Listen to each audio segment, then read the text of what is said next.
La bataille de la place Soweto aura donc lieu. Corps électoral, convoqué nañ ko li ñu naan lekk ngeen seen avance bëri moom di ngeen ko def le 30 juillet. On va aux élections. Ku mën sa morom duma. L'enjeu est de taille pour l'opposition comme pour la majorité au pouvoir. La nouvelle opposition tente désespérément de jouer sa survie sur une hypothétique unité. À ce nationalisme tronqué et étroit, nous leur opposons un patriotisme intelligent et salvateur. En 2017, l'opposition va disposer d'une majorité à l'Assemblée nationale. En 2019, carte guerrière. Offrir au peuple sénégalais la véritable clé du changement. Dimanche 30 juillet 2017. Le jour de vote le plus long au Sénégal. 47 listes légalement constituées.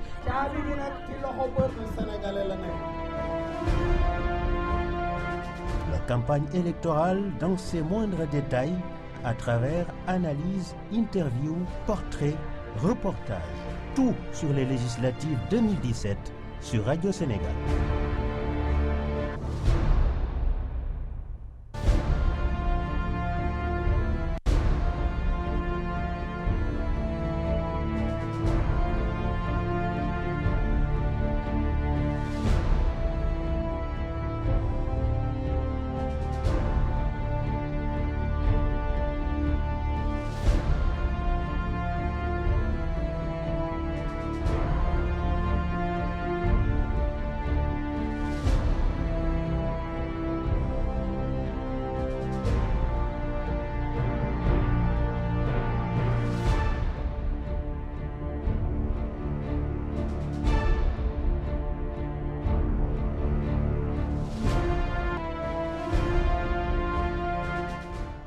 Messieurs, bonjour. Tout un plaisir de vous retrouver ce dimanche 23 juillet pour le journal de la campagne sur Radio Sénégal, la radio qui parle naturellement toutes vos langues. 15e jour de campagne en vue des législatives du 30 juillet sur les routes. Les différents candidats à la députation, hameaux, bourgades, grandes villes, capitales, ils sont partout, suivis par les équipes de la RTS qui allient abnégation, endurance et surtout professionnalisme. Tout de même un conseil à éviter le syndrome de Stockholm. Nous ferons focus aujourd'hui sur l'Assemblée nationale avec la rubrique l'ERAL. Pour tout électeur à suivre absolument un must pour tout électeur à suivre absolument les éclairages en Wolof de spécialistes aujourd'hui. Ndiaga si la présentation Thierno Diallo technique, Amadou Ndiaye réalisation nos deux dames de cœur Mayama Mané et Dior Ndiaye. Si c'est encore du sang sur les routes de la campagne à l'entrée de Kaolack en venant de Dakar. Et pour tout de suite des précisions avec Awa Cissé. Awa, bonjour. Bonjour Cerno. Voilà, vous suivez la caravane de la troisième voie politique et tout Askanvi avec le professeur Hamsatou Sow Sidibé. Mais on dénombre un mort sur les routes de la campagne, naturellement, à Sibassor, c'est à l'entrée de Kaolack. Tout à fait, Cerno Diallo. Ça s'est passé très tôt ce matin, vers les coups de 3h30 du matin. Après les activités à Dakar, la coalition devait rallier Catherine. C'était juste pour diminuer un peu la route que le professeur avait proposé de venir passer la nuit à Kaolack, ensuite de continuer sur Catherine, Koungheul et Malem-Hodar. C'était les trois étapes du jour, mais malheureusement, à l'entrée de Kaolack, l'irréparable s'est produit. C'est un camion qui était en stationnement, pas du tout visible. Alors, le bus qui transportait les militants est entré en collision. Malheureusement, le garde du corps, l'un des gardes du corps est décédé sur le coup. Si vous voyez le camion, Cerno, il est bon carrément pour la casse. L'autre garde du corps est actuellement à l'hôpital. Et par Nias de Kaolack, il y a un autre blessé, mais c'est-à-dire le chauffeur, mais actuellement pas de pronostic vital qui est engagé, mais dire que le professeur est complètement choqué, abattu. Actuellement, nous ne savons pas si la caravane va se poursuivre, si les étapes vont se poursuivre. Actuellement, nous restons à l'écoute. Au moment où nous vous parlons, nous sommes sur la route de Kaon. Elle nous demande de rallier Kaon tout de suite. Elle est passée devant nous. Alors, on va aller à Kaon. Peut-être qu'on va discuter avec elle. On ne sait pas encore. De toute façon, nous, on devrait arrêter avec elle aujourd'hui. On a fait ces 5 jours, mais nous devons rester avec elle jusqu'à minuit. Mais sachez que voilà, la dynamique qui était là, la fête qui était là est cassée. Juste pour vous signaler que le camion qui transportait la sonorisation est retourné tout de suite à Dakar. Et voilà, tout à l'heure, il y a l'un de ses proches. Quand nous nous sommes approchés pour parler, il a complètement craqué, c'est dur depuis que la campagne a commencé. Les gens se sont familiarisés, c'était juste une famille, un groupe, bon enfant, une ambiance, bon enfant, mais voilà, on vient de perdre quelqu'un. Voilà, et j'imagine ça a été trop dur, un coup dur pour la caravane. Awa Cissé, ñu ngi lay nuyu xam naa gëmmoo bët yaa ngi foofu ci Kaolack ànd ak professeur Amsatou Sow Sidibé, mais lu ñu ràññee mooy caravane bi dafa am accident ci 3 heures du matin du noonu. Tout à fait. Noonu la demee Thierno démb ba ñu nekkee Dakar dafa def ay proximité mu daal ne tey comme que 3 étapes yi Kaffrine la Koungheul ak Malem Hodar nañu jéem a wàññi yoon bi ñëw Kaolack fanaan ci on était prévu ak yooyu mais malheureusement vers 3h30 la caravane bi daal di fekk benn camion bu stationné. Voilà, on ne le dira jamais assez. Camions yi parfois duñu am li nga xam ne mooy signalisation yi triangle yeeg yooyu. Voilà, mu dafa ñëw dugg ko carrément. Voilà, oto bi boo ko gisee da nga naan ndax nit sax génn na ci. muy ci garde du corps am bi ñaar lañ kenn ci mi ngi hôpital ak chauffeur bi.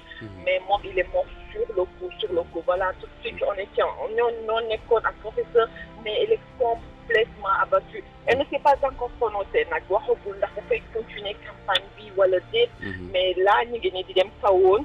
voilà mais voilà ambiance bi cassé na kii bi nga xam ne camion bi defoon solo bi dellu na léegi Dakar.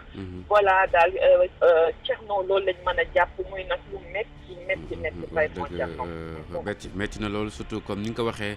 ngeen ànd ak ay nit fu ne kenn faatu si surtout rawatina seen garde du corps ça a été dur. kon métti na comme li nga doon wax sax ñëpp yaa ngi koy rappelé. takk leen ceinture yi. non Thierno il faut pas arrêter de le dire na nit ñi takk ceinture yi. voilà yokk prudence bi vraiment parce que mu ngi noonu quoi dañuy daw guddi dañuy daw bëccëg. te yenn saa yi tu vois parfois chauffeur yu indiscipliné ndax ñun dal nañu sànq. benn camion dafa jékki-jékki rek traversé ñu dañu choqué. les gens sont sortis hurler ko yóbbu ko mu ne gisuñu. comme ça bêtement il nous a dit pardon. voilà mi ngi noonu. waaw jërëjëf jërëjëf ñu bàyyi la nga noppalu xam naa sax loolu noppalu ak xel mu dal. kon ngeen xaarandi ko kon professeur lu muy wax ci lu jëm ci wàllu tey ci waaw lu mu ci décidé rek inchallah on va revenir ci journaux yi nga xam ci édition bi nga xam ne di ngeen ko baax. voilà en attendant ñu ngi koy jaale bu baax a baax garde du corps bi ak keneen ki nga xam ne moom am gaañu kon ñu nekkoon ak Awa Cissé ànd ak équipe bi topp professeur Amsatou Sidibé duñ ko tàyyi di wax ci tali yi ñu def ndànk sur les routes de la campagne. Awa wax na ko léegi duñu tàyyi di wax rawatina ci wàllu prudence dafa nekk lu am solo jarut a yàkkamte ci tali bi boo dewee 80 di nga àgg fa nga jëm Amadou boo dewee 70 di nga àgg fa nga jëm te li ñu ràññee wax na ko les triangles de pré-signalisation du pour rafetal oto. triangle yooyu du pour rafetal oto da ngay gis comme ni mu ko waxee camion ci virage mu panne amul lumière amul triangle mais xam lu ñuy jël ay garabu niim la ñuy jël à 100 mètres di ko def wala boog ay bant loolu daal lu doy waar la loo xam ne daal suñu mbokk chauffeurs yi war nañ ci dikkat bu baax a baax di fàttali ko aussi les règles élémentaires du code de la route triangle de pré-signalisation boo paanee nga war ko def devant ak derrière yooyu yëpp ak moom daal kenn mënut a wax lépp ñuy wax nag suñu mbokk yi ñu defaat encore une fois prudence ñu daw ndànk ci tali yi ndaxte wax na ko léegi 3 heures du matin xam nga loolu metti na lool. On va retrouver tout de suite Louis-Philippe. En attendant, je signale qu'il y a déjà 3 morts sur les routes de la campagne. Un mort à Richard Toll avec la caravane gagnante Wattu Sénégal, un mort à Mbaye Mbaye avec la caravane du Pur et cette fois-ci, ce matin, vers 3 heures du matin, un mort à Sibassor avec la caravane du professeur Amsatou Sow Sidibé. Louis-Philippe. Oui, Thierno. Vous convenez avec moi qu'il faut renforcer les mesures de prudence, c'est cela? En tout cas, je compatis vraiment tout ce qui vient de se passer. Et je n'ai pas les mots, franchement, après ce que je viens d'entendre, pour m'exprimer convenablement, parce qu'il faut dire que c'est très dur. Voilà, Prudence, il faut le réitérer, il faut le dire. Et en faisant le tour du pays, nous avons pu constater justement qu'il y a quand même beaucoup de manquements qui sont dus à des comportements quand même qui ne sont pas appréciables de la part de tous ceux qui sont usagers de cette voie publique. Donc la prudence, Tierno, vous avez parfaitement raison. Maintenant, il faut prier pour que quand même cela se limite là et que quand même tous puissent finir cette campagne dans la paix et la sérénité. On va encore prier. Certains sont encore dans les églises. On est dimanche. Louis-Philippe, vous suivez la caravane d'Ades Garab Benen Bad Boubès avec Dr Abdoulaye Niane. Et vous êtes présentement Oui, justement, nous sommes actuellement à Koungheul. Nous avons passé la nuit. La caravane est arrivée à Koungheul hier soir. Nous avons passé la nuit. Et tout à l'heure, nous allons justement faire une caravane autour de la ville de Koungheul et environ. Hier, nous étions à Tambacounda où la tête de liste de Benen Bad Boubès a été accueillie à l'entrée par des manœuvres des ouvriers de la Sodefitex. Tous ont apprécié ce geste parce qu'ils disent que les autres leaders les dépassent avec aucune marque d'attention. Il s'est entretenu avec eux, il a beaucoup échangé par rapport à leur disons mode de vie, à leurs moyens, et ils ont sollicité quand même son soutien une fois à l'Assemblée nationale pour qu'ils puissent plaider par rapport à leurs droits. Parce qu'ils disent qu'ils sont des ouvriers, mais il y a beaucoup de droits quand même qu'ils ne parviennent pas à bénéficier. Donc, aussitôt après cet entretien avec ces manœuvres, ces ouvriers, la caravane a pu faire un tour dans la ville de Tambacounda, un tour quand même avec disons des jeunes qui étaient enthousiastes, qui ont accueilli le leader, le docteur Abdoulaye Niane et sa suite. Donc le soir, direction Missira, Koronto, à un peu plus de 25 km de Koumpentoum, donc par la voie normale. Mais à cause de l'enclavement, il nous a fallu emprunter le contournement, disons donc 65 km.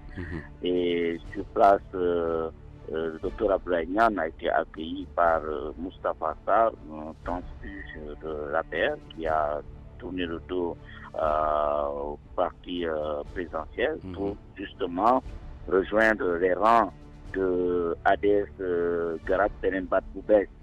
Donc ce Moustapha Sarr et le chef de village étaient les principaux orateurs. Parmi les doléances, ils ont sollicité une école, un foyer des jeunes, des projets de développement et particulièrement un hôpital. Du fait de l'enclavement de la localité, ils ont émis le souhait d'avoir un hôpital. Mais cela passe par d'abord l'électrification parce que tout est noir dans cette localité, pas d'électricité. Et même le leader, quand il a pris la parole, le docteur Abdoulaye Niane, il s'est demandé comment ces gens font pour vivre dans cette localité aussi lointaine et dans le noir.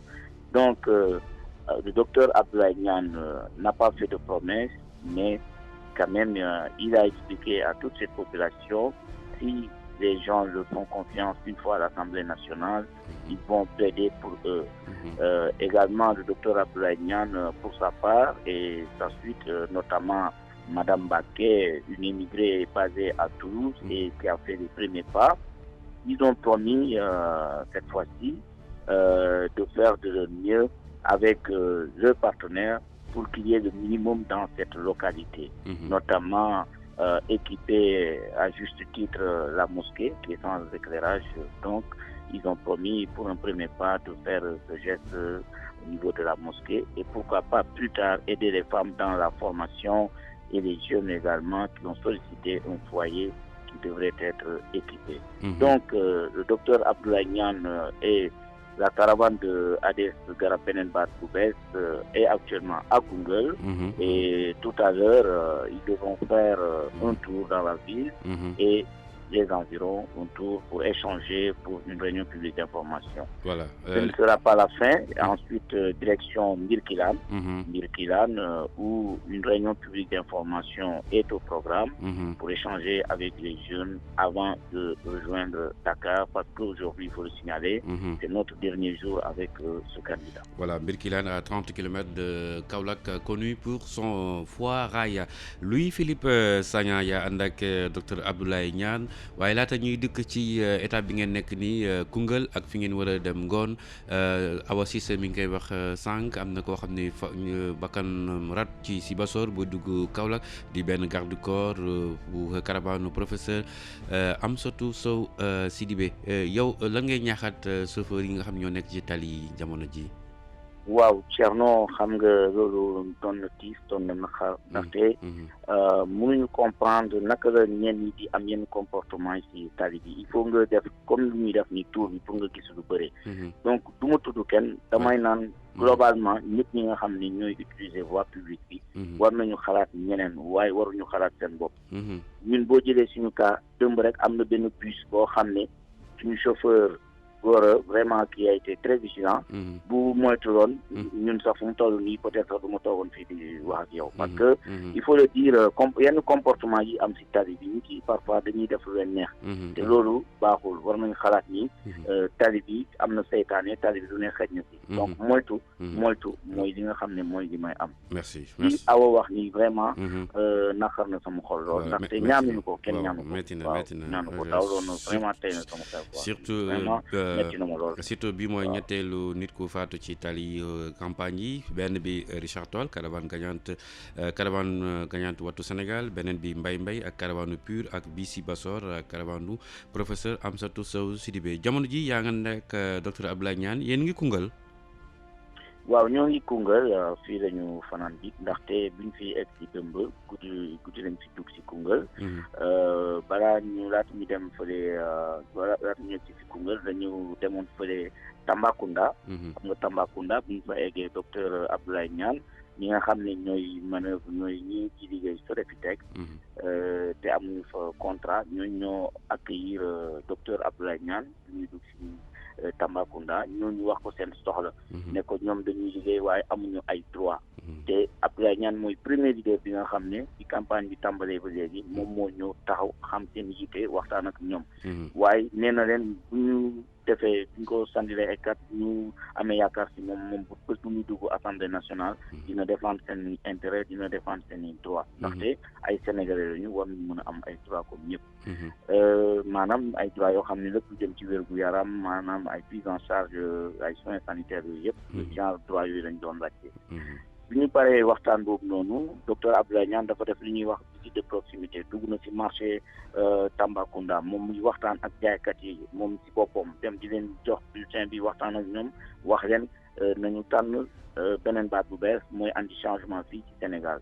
bi ñu fa paree mu wër Tambacounda ville bi def caravane waaye ci ngoon dañ ñëw ba Koumpentoum jàdd dem dëkk boobu ñuy naan Missirah Kolonto dëkk boobu normalement 25 kilomètres la de Koumpentoum waaye xam nga dafa ruuxee je pense que je me suis bien exprimé. C'est très enclavé. léegi balaa ñu fay yegg finalement dañu mujj def 65 kilomètres maanaam wër daw bu sonn ci suuf latérite bu ñu yeggee foofu waa dëkk bi loolu lañu njëkk wax ñu ne ñu bu yoon bi nekkoon yoon bu normal bu ngeen defoon temps bi ngeen def yëpp pour egg si fii donc ñun lu ñuy njëkk a ñaan mooy am tali bu normal am électricité am école am hôpital dafa mel ni ñoom amuñu dara. donc ñoom seen bopp dañu ne dafa mel ni ñoom dañ leen fàtte. waaye docteur Abdoulaye Niane deful promesse yu ñuy wax en tant que telle promesse. parce que nee na leen loolu état moo koy def. lépp luy ay tali yooyu yëpp état moo koy def.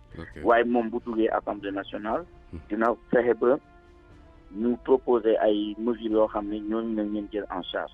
li nga xam ne moom xalaat na ni war na ko mun def moom ak ñi ñu ànd ak moom maanaam ñoom. Madame Mbacké mi nga xam ne benn immigré bu basé wu fële ci Toulouse nee nañu lépp li nga xam ne mooy comme jàkka ji ñoom dinañu fexe ba mu mun a am éclairage ñu leen defal électricité même bu dee ak énergie solaire am daal lu ñu mën a def foofu jeunes yi tamit laajte nañu bu ñu mënee am foyer yooyu yëpp ak famille projet de développement moom Abdoulaye Niane docteur Abdoulaye Niane ak madame Mbacké ak ñi leen wër ñoom kii di Moustapha Sarr moo leen dalal foofu ak ki nga xam ne mooy chef de village bi mu ngi tudd Ousmane Thiongan ñoom ñoo leen dalal foofu nee nañ daal dinañ fexe ba jàppale ADS garab beneen baat bu bees. merci beaucoup tey jii nii waaw tey ci ngoon ca Koungheul bi ci kanamee dinañu def benn caravane. caravane bi. dinañu dem. fi nga xam ne mooy Birkilane am fa ndaje ak jeunes yi ak population bi. xam naa bu ñu paree Birkilane nag. daal di def direction Dakar tey daal la ñuy jeexal ak candidat bi. ñun équipe RTS. Voilà, on se retrouve cet après-midi, Louis-Philippe. Inch'Allah. Merci beaucoup à Louis-Philippe Sagna et toute l'équipe qui suit ADS Garab Benen Bat Boubès avec le docteur Abdoulaye Niane. Merci beaucoup. Aminata Mbeng Fall, bonjour. Oui, bonjour, Thierno Diallo. Voilà, vous suivez la caravane de Sunu Natangué Réew, Rassemblement pour la dignité et la prospérité de Damel Maïssa Fall. Oui, c'est bien ça. Et présentement, vous êtes toujours dans le Cayor ou à Dakar? Nous sommes présentement à Thiès, la capitale du rail. Et à Thiès, nous allons retrouver la tête de liste, la vraie rupture de Sunu Natangué Réew, Damel Maïssa Fall. Et je suis précisé qu'il habite Thiès, donc c'est son fief. Sur place, il est prévu une série d'activités qui doivent normalement démarrer à partir de 11h. C'est ce qui est retenu pour le programme d'aujourd'hui. Mais hier après-midi, Damel Maïssa Fall était dans la banlieue dakaroise, précisément au quartier Darou Michel, situé entre la route de Boune et Keur-Massar. Comme partout où la délégation est passée, les populations ont listé leurs problèmes, des difficultés liées à l'état défectueux des routes, l'éclairage public, le chômage des jeunes, l'absence de marché dans la zone. Et du côté des jeunes, l'assistance a eu droit à un cours sur le rôle du député. Le représentant des jeunes est revenu largement sur le rôle du député qui, au-delà de proposer et de voter des lois, est également de porter les doléances des populations à l'Assemblée nationale. Il a invité les femmes à aller retirer leur carte d'identité pour pouvoir voter et soutenir Damel Maïssa Fall. Dans la même veine, Damel Maïssa Fall a insisté sur l'importance de retirer les cartes. Et concernant les doléances, la tête de liste, la vraie rupture de Sunu Natangué Réew, n'a pas voulu faire de promesses. Selon lui, ce sont les mêmes problèmes qu'on retrouve partout et la seule solution aujourd'hui est de voter utile pour une Assemblée nationale avec des députés capables de défendre les intérêts des Sénégalais, très sensibles aux problèmes que rencontrent ces populations. Damel Maïssa Fall, qui a fait 25 ans à l'étranger, estime que certaines doléances peuvent être satisfaites s'il sollicite le soutien de partenaires étrangers. Et ce sera un acte de solidarité, un acte citoyen et non pas politique. Voilà ce qu'on peut retenir pour le moment. Voilà, Aminata Mbengue Fall yaa ànd ak caravane Damel Maïssa Fall yéen ngi toujours Kajoor. waaw ñoo ngi fi mu toll nii fi nga xam ni moom mooy benn dëkk ñaari gaar. moom mooy Thiès. gis nga ñaari gaar yi. gis nga ñaari gaar yi. naa ko wax après. ok bismillah. Voilà ñu war fi fekk ki nga xam ni moom mooy Damel Maïssa Fall jiite liste bi ñuy woowee la vraie rupture bu Sunu Natangué Réew.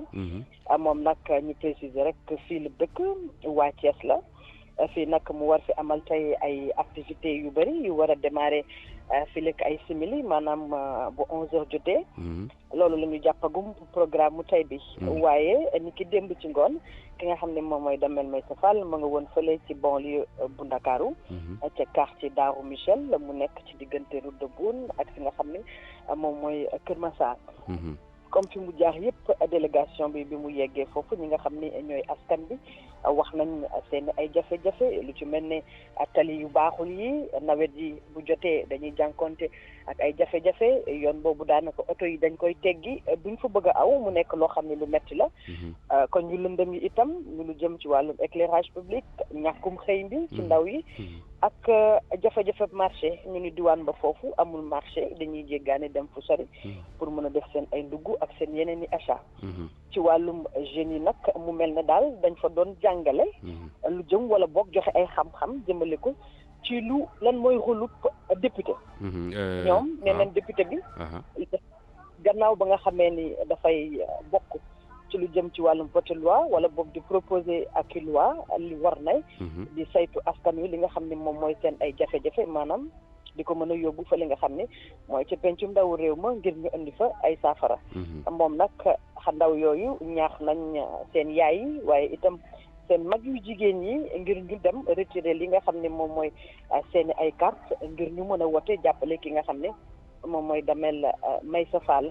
ba tey ci loolu Damel Maysa Fall gën na cee insister ngir wax li nga xam ne moom mooy njariñu ñu dem tey jëli ji carte yi li nga xam ne itam moo concerné doléance yi ki nga xam ne mooy Damel Maysa Fall di prôné li nga xam ne moom mooy vraie rupture maanaam dakkal li fi am boobu ba léegi moom bëggut a def li nga xam ne moom mooy ay dige ay promesse moom nee na tey jafe-jafe yi ñu fekk fa nga xam ne moom mooy route de Boune moom la ñu fekk ndànd même problème yi da askan yi di wax waaye daal nee na solution bi lenn rek la moom mooy nga voté bu am njëriñ maanaam votel ay nit yoo xam ni bu ñu demee fa li nga xam ne mooy assemblée nationale dinañ fa toogal askan wi dinañ fa joytu li nga xam ne moom mooy jafe-jafe askan wi maanaam intérêt askan wi moo leen fay toogal.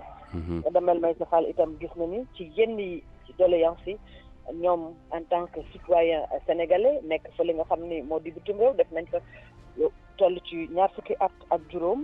lu ñu mën a def itam bokk na ci xool seen ay partenaires xam nañ yan yoon lañ war a jaar ba ñu mën leen jàppale. ngir ñu jàppale askan yooyu ci yenn jafe-jafe yi nga xam ne dañ koy jànkonteel du doon wàllum politique waaye day doon acte boo xam ne acte de solidarité acte citoyen lay doon loolu daal Thierno Diallo moom la ñu mën a jàpp en attendant. ñuy tàmbali activité yi nga xam ne prévoir nañ ko fii nga xam ne mooy diwaanu Thiès ak Damel Maysa Fall. Voilà, Aminata, on se donne rendez-vous cet après-midi. Inch'Allah. Et certainement vous aussi, vous allez décrocher avec l'équipe, c'est cela? Oui. Ok, ce sera donc un autre turnover, les équipes changeantes, certainement pour éviter le syndrome de Stockholm. Jërëjëf Aminata. Voilà, on va retrouver Demba Malik, Demba qui suit la coalition Fal Askan Wi. Bonjour Thierno, nous sommes ici à Thiès, donc Thierno. Oui, bonjour. Oui, nous sommes à Thiès, mais tout d'abord Thierno, présenter nos condoléances à la coalition dirigée par Amsatou Sow Sidibé. Présenter aussi, un peu compatir aussi à la douleur de nos collègues Awa Cissé, les Ndiagassar, le chauffeur, et le caméraman Yves Dionou pour cet accident. Vous l'avez dit, il y a toujours des imprudences sur la route, mais bon, ça se passe toujours au Sénégal comme ça, personne ne dit rien, mais moi je voudrais surtout interpeller les leaders parce que voilà, il faut qu'ils soient un peu plus altruistes. Ce sont des gens qui sont suivis souvent par une foule dont le dévouement n'a pas de mesure. Il faut aussi, je les invite humblement à reconsidérer que voilà, ceux qui les suivent, ce sont des êtres humains avant tout et qui sont forcément exposés à la fatigue, aux besoins de sommeil et à d'autres problèmes. Donc, pour en revenir à Thiès, nous sommes ici au QG de la coalition Fal Askan Wi, dirigée par la tête de liste départementale ici à Thiès par Talla Sylla, que nous attendons pour nous ébranler à 75 km d'ici, c'est à Diourbel, pour une caravane dans la capitale du Baol, avant de rejoindre quelques 46 km plus tard Mbacké pour un Ripagne, Mbacké où se trouve la tête de liste nationale de cette coalition Fal Askan Wi, qui était hier dans la commune de Thiès Nord avec une caravane communément appelée Ripagne, on vous le rappelle, Thiès Nord où Talla Sylla a été accueilli par des chevaux ici dans le Cayor. Ça veut dire quelque chose, certainement que le Damel Gorbelba nous en expliquera un peu le sens. L'occasion pour Talla Sylla et compagnie de présenter le manifeste de la coalition Fal Askan Wi pour la prochaine Assemblée nationale. Un manifeste sous forme aux allures un peu bibliques. Ce sont les 11 commandements du peuple pour une assemblée Askan Wi. Commandement numéro 1, améliorer les conditions de travail des parlementaires, notamment avec la traduction simultanée dans toutes les langues codifiées au Sénégal, recrutement d'assistants parlementaires, la création d'une télévision parlementaire. Numéro 2, réformer le mode de désignation des députés avec un scrutin uninominal à 2 tours au suffrage universel direct, résoudre le problème de l'inflation des partis politiques. Là-dessus, il fait savoir qu'une loi existe à cet effet, mais que jusqu'ici, cette loi est inopérante et qu'il s'agit aussi d'appliquer aux partis politiques le système de parrainage attaché aux candidatures indépendantes pour la participation aux élections locales et nationales. Autre commandement, proposer une loi pour le plafonnement des budgets de campagne électorale, instaurer des indemnités de session pour les députés à la place des salaires fixes, instaurer un service civique national obligatoire, corriger les faiblesses de l'acte 3 de la décentralisation et pour les 4 commandements restants, il s'agit de mettre en place des commissions parlementaires, notamment pour un suivi des processus de privatisation, nationalisation des entreprises, un suivi des négociations gouvernement, syndicats de l'éducation et de la santé, suivi de la question des enfants dans la rue et une commission parlementaire pour un suivi des questions de l'exploitation des ressources minières, fossiles et foncières. Voilà donc les desiderata de la coalition Fal Askan Wi pour la prochaine Assemblée nationale. Juste signaler que le temps d'antenne qui va passer ce soir est partagé par les 2 suppléants sur la liste départementale de la coalition Fal Askan Wi. Il s'agit de Ousmane Diop et de Fagey Ndiaye qui ont tous appelé à voter la coalition Fal Askan Wi. Voilà, Demba Malik, Cherfal, notre doyen de Djourbel, le chef de station, qui me fait dire que Aminata Meng Fall ne verra jamais les 2 gares à Thiès. Le chemin de fer, a-t-il dit, est en panne, les rails enlevés dans une bonne partie, j'allais dire, du Kayor. Demba Malik, Yangi Thiès Bataille. waaw ñu ngi Thiès mais Thierno nga may ma rek ma masawu ñi nga xam ne ñoo ànd ak coalition wala bokk liste bi nga xamante ne Amsatou Sow moo ko dirigé te mu doon sunu ay mbokku liggéeykat ci RTS mu di Awa Cissé seen chauffeur mu di aussi Ndiaga Sarr Yves Dionou seen caméraman xam nga rek bu jafe-jafe yi yegsee waaw ñu leen di masawu daal en tout cas nga doon wax sànq ne surtout que camion bu panne waaw surtout que foofu Thiès Thiès fait partie des zones les plus dangereuses, les plus accidentogènes. waaw fii surtout ci booru àllukaañ bi. ok chaque fois nga gis camion bu panne du am triangle bi de signalisation de présignalisation plutôt mais voilà ay mbir yoo xam ne la yu fréquent ñu koy ñuy dajeek ñoom ci tali bi mais nit ñi dañ naan c'est pas normal rek Sénégal dafa mel ni c'est pas normal rek la ñu mën a yem duñu dem au-delà mais nag aussi il faut ñu ñaax ñi nga xamante ne ñoo di leaders yi parce que ñoom très souvent ay xel la ñuy dawee waaw xel la ñuy dawee te oto yi gën a confortable la ñuy yor dañuy nelaw ba doyal parce que ñëpp ñoom la ñuy xaar comme ni ñuy waxee le chef n'est jamais en retard ce sont les autres qui sont en avance le chef n'est jamais absent il est retenu donc ñoom am nañ temps noppalu et tout ñi leen di topp ñoom chef yi peut-être xamuñu ñooñu nan la ñuy débrouiller ba nekk à l'heure bi ñu leen convoqué waaw donc ñu bàyyi xel rek que ne ay nit kese ñoo leen topp dañuy sonn aussi dañuy gëmment lu ne day xew ñuy faral di def ndànk daal.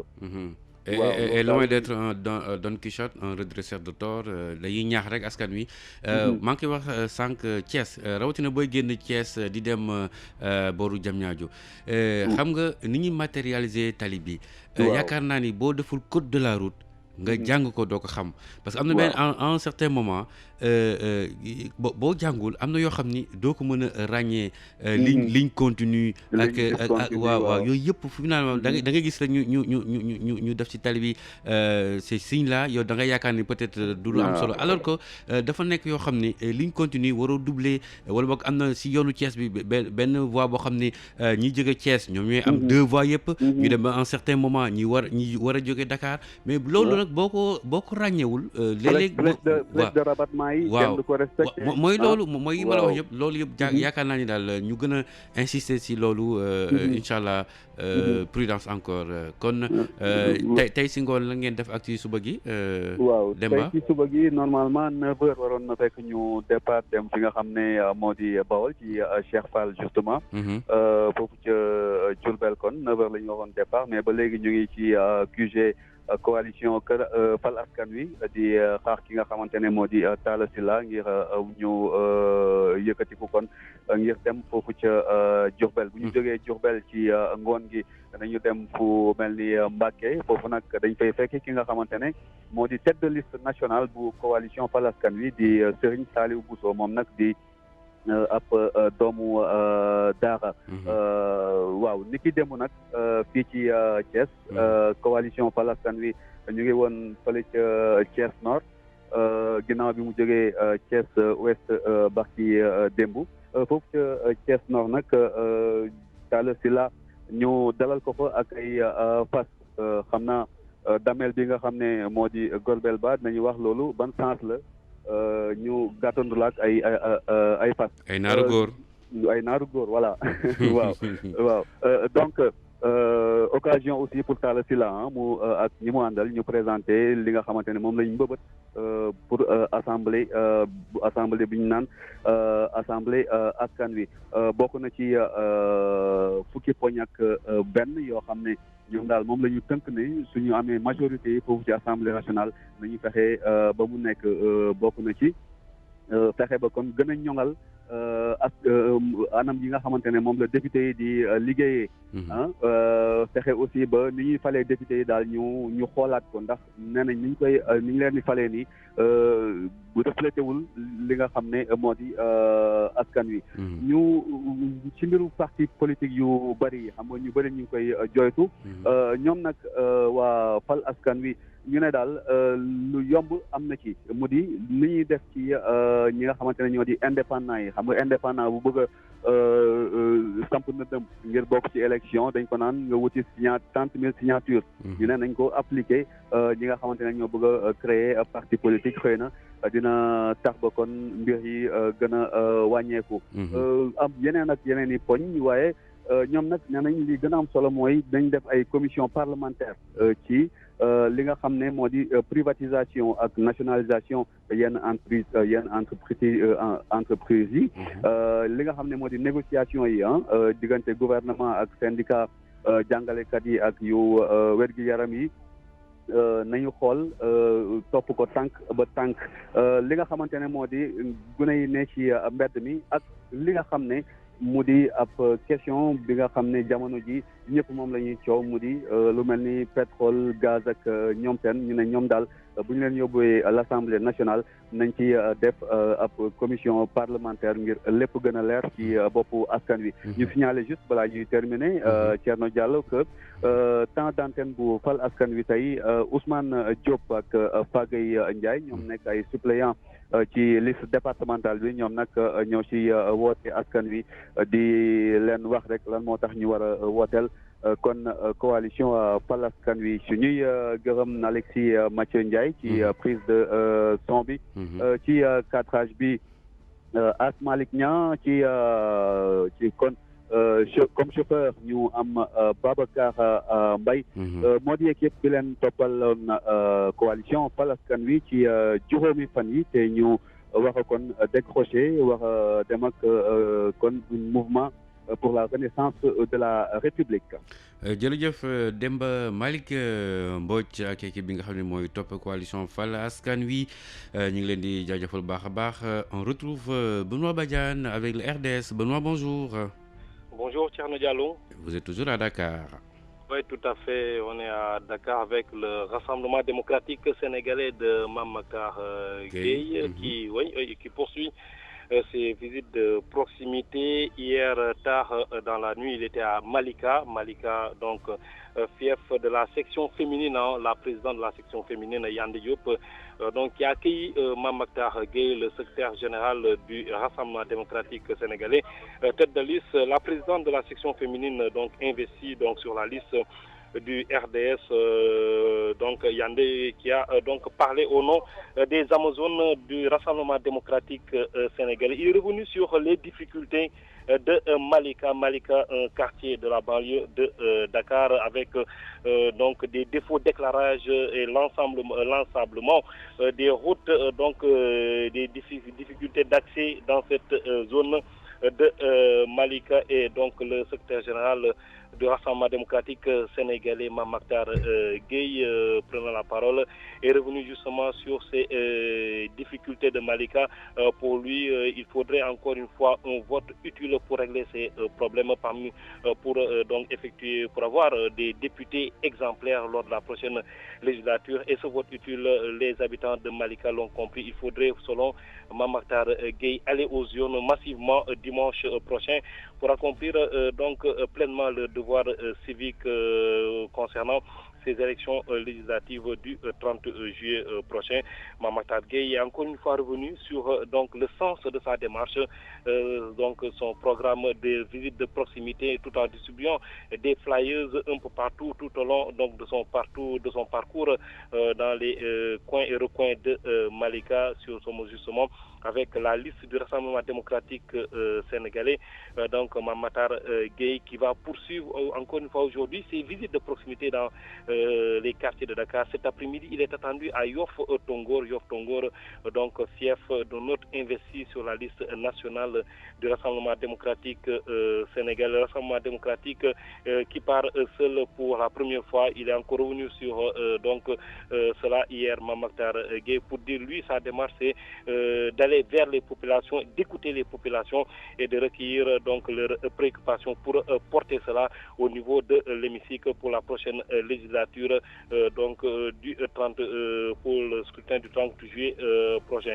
Donc pour le moment, Mame Mactar Gueye nous a donné rendez-vous cet après-midi aux alentours de 17h à Yoff, Tongor, pour encore une fois ces visites de proximité. Il faut signaler, Thierno, que Mame Mactar Gueye hier, il a eu une forte mobilisation hier avec les Amazones de Malika, qui ont réservé, selon Mame Mactar Gueye, une surprise au secrétaire général du Rassemblement démocratique sénégalais, qui ne s'y attendait pas. C'est pour ça qu'il a préféré rester un peu tard, aux alentours d'1h du matin, pour faire sa déclaration au niveau de la télévision nationale.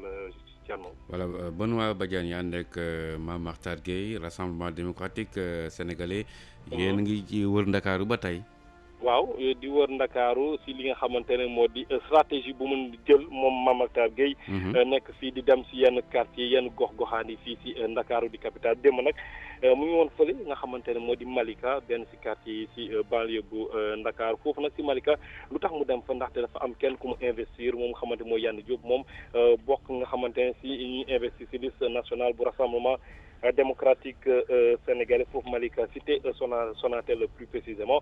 moom Mame Mactar Gueye nag bu mu yegsee foofu ak ñi nga xamante ne ñoo di section féminine bu RDS nag dañ ko réserver surprise. moom loolu wax na ne di nag bett na ko ak mobilisation bi nga xamante ne ñoom jot nañ ko def foofu nag teeru ko nag déglu ko, wante moom daf leen njëkk déglu ñoom si jafe-jafe yi nga xamante ne ñoom waa Malika dellu si nañ si bu baax a baax, moo di seen ngir yegg foofu nag yoon bi, xam nga ne yoon boobu nee nañ baaxul, suuf la bëri lool nag, ak li nga xamante ne mooy défaut jëm si wàllu éclairage bi, lamp yi nag demeewut noonu pour ñu tàkk foofu. daf ñu am na yenn gox yi parti yi nga xamante ne dafa lëndëm loolu nag foofu si Malika. nee na nag lu ñu mel ngir saafara ko, lu ñu mel rek pour saafara ko foog ngeen jël seen i li nga xamante ne jël seen carte d'identité biométrique numérisée yi ak dem def devoir civique dimanche prochain ngir andi rupture andi changement si li nga xamante ne mooy doxalin assemblée nationale ak liste li nga xamante ne moo di RDS loolu nag moo tax nag ñu mën a changer li ni mel te ñooñu nga xamante ne ñoom nañ investir nekk foofu si Malika dinañ mën a défendre bu baax a baax li nga xamante ne mooy jafe-jafe yu ñu am foofu si Malika moom di Mame Mactar Gueye dellusiwaat na bu baax a baax si doxalin bi nga xamante ne nemmeeku na ko di dem saytu population yi fii si Ndakaaru surtout déglu leen xam seen i préoccupation nee na moom nag ay jël yan nga xamante ne moo di nit ñi dañuy déglu wante du ko def da lañ investir ñooñu mun a plaider seen cause seen bopp loolu yoo xamante ne si assemblée nationale su fekkee liste RDS jàll na bu baax a baax tey si ngoon mu ñu jox rendez-vous fële nga xamante ne moo di Yoff Tongoor beneen bërëb bi nga xamante ne fas yéene na fa dem dégluwaat population distribuer li nga xamante ne moo di ay flyers ndaxte nemmeeku nañ ko Mame Mactar Gueye ak groupe am ñoom chaque fois suñu déplacé wu dem si yenn quartier fii si Dakar dañuy distribuer li nga xamante ne moo di ay flyers ñaax population yi ak ñi nga xamante ne bokk nañ seen partisan ñu dem def seen devoir civique te itam balaa loolu dem retirer seen carte nationale d'identité biométrique yi de ngir dimanche prochain ñu mun a accomplir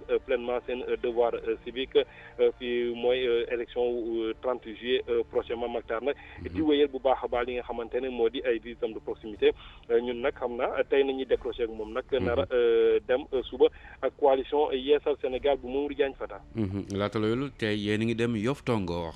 waaw Yoff Tongoor foofu nañ jëm ak moom beneen gox fii si Ndakaaru xam naa ne foofu nag dina amaat xam naa soo moytu beneen discours bu mën a tenir wante luñ si gën a nemmeeku nag moom dafay dellu si bu baax a baax si solo li nga xamante ne di RDS si lan lay yëngu lu tax ñu taxawal RDS bi nga xamante ne si Jamra la jóge Jamra bi nga xamante ne magam bi ki génn àdduna di Abdou Latif Gueye moo ko yoroon ngir mën a yeggali liggéey bi nga xamante ne fa Abdou Latif Gueye nekkoon député Assemblée nationale sumboon na ko pour xeex yenn vices yi jëm si wàllu jëfandikoo drogue ak yeneen yi nga xamante ne ñoom nag dañoo fas yéene gis ne loolu àndul ak valeur sénégalaise moo tax nag ñu nar a continuer xeex bi ni mel nag ngir Sénégal ñëpp ñu mën a am seen kàddu foofu nga xamante ne moo di Assemblée nationale.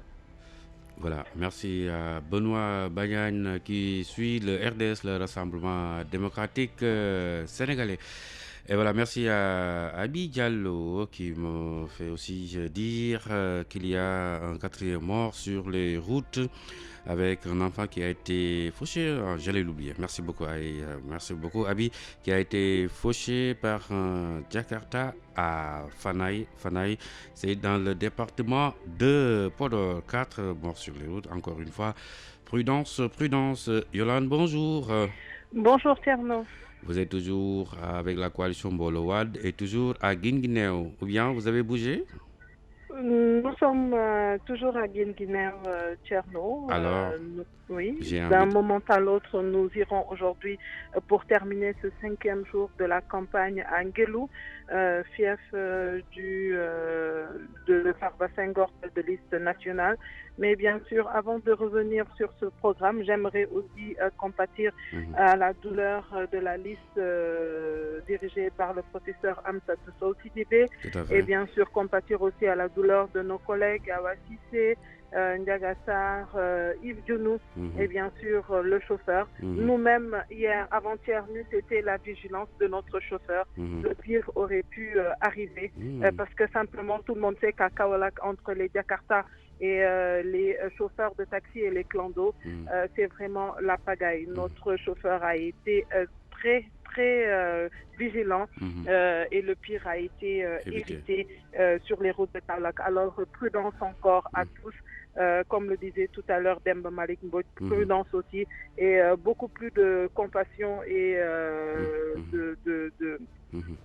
comment dire encore, beaucoup plus d'attention, surtout aux têtes de liste, c'est vrai, qui effectivement sont dans de bonnes conditions. Et malheureusement, toutes les autres personnes qui les suivent ne le sont pas. Alors prudence encore sur les routes Tcherno. Je vous le disais, hier, nous avons fait Mbos, la commune de Mbos, les chefs-lieux d'arrondissement. Nous sommes allés à Mbos, à Mbos Tigane, Mbos Djambour, Tcharen et Darapalen. À Darapalen, là où est investi Ibrahima Diop, 11e sur la liste départementale. Alors, nous avons fait à peu près une trentaine de kilomètres sur une route latérite. Et ça a été l'occasion pour ces populations de Mbos, Mbos-Tidiane, Mbos-Diambour, Tcharen et Darapalen de revenir en fait sur leurs conditions de vie assez difficiles.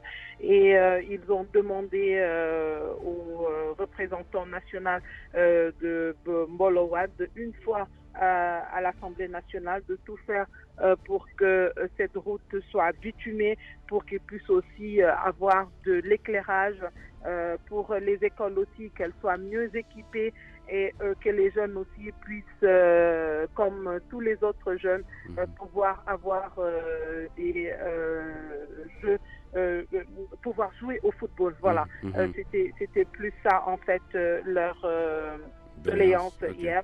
Alors, en prenant la parole, le représentant départemental et le représentant national se sont dit porter leur voix et qu'une fois au niveau de l'Assemblée nationale, ils feront tout, même si ces problèmes sont de l'ordre de l'État qui doit les régler. Ils feront tout pour que ces problèmes puissent être pris en compte. Alors, Farba Senghor a demandé à ces populations et surtout aux grandes personnes, aux jeunes, d'aller récupérer leur carte d'identité pour que le 31 très tôt le matin, très tôt le matin, ils puissent aller voter la liste Mbolo Wade parce que beaucoup de listes n'ont pas investi des personnes vivant à Guinguinéo.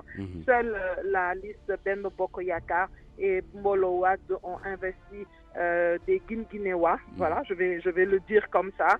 Alors, il leur a demandé de voter pour Mbolo Wade qui vraiment a investi des gens vivant parmi eux, des hommes du département. En partant, il leur a promis de revenir, surtout pour aider les jeunes à avoir des jeux de maillot, à avoir aussi des ballons de football et pourquoi pas pouvoir ériger un stade municipal au niveau de Guinguinéo-Tcherno. Et bientôt, j'imagine, vous serez consacré citoyenne d'honneur de Guinguinéo, Yolande. Mais tout à fait, hein. De toutes les façons, là, maintenant, je connais les coins et recoins de Guinguinéo. Aujourd'hui, c'est vrai, nous terminons ce 5e jour avec la tête de liste Mbolo Wade. Nous irons à Nguelou, son fief, où nous passerons la journée. Pour le moment, nous attendons encore d'un moment à l'autre qu'il y ait que les personnes sortent, bien sûr, parce que vous savez, ici, contrairement à Dakar, le matin, les femmes s'activent dans les champs et c'est qu'un peu plus tard dans la journée qu'elles peuvent vraiment se consacrer aux activités politiques. C'est pourquoi aujourd'hui, la tête de liste nationale prend son temps, mais nous terminerons cette journée à Nguelou, son fief.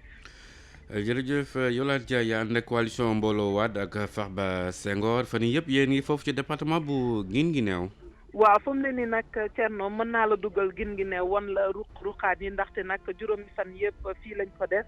waaye nag balaa ñoo dugg ci waxtaan bi dama bëggoon rek masawu ñi nga xam ne ñoo di listu professeur Amsatou Sow Sidibé mi nga xam ne am na ku génn àdduna ci ñoom masawu nit ñi nga xam ne suñu ay collègues lañu ànd ak ñoom ku mel ni Awa Cissé ku mel ni Ndiaga Sarr ku mel ni Yves Denou ak chauffeur bi ñun ni sax démb budul woon nag li nga xam ne moo di vigilance su sunu chauffeur yàlla rek kay xam ndaxte dañu jékki-jékki rek benn taxi clando daal di génn sunu kanam fekk ñun tamit ñu ngi engagé tali bi amul woon priorité.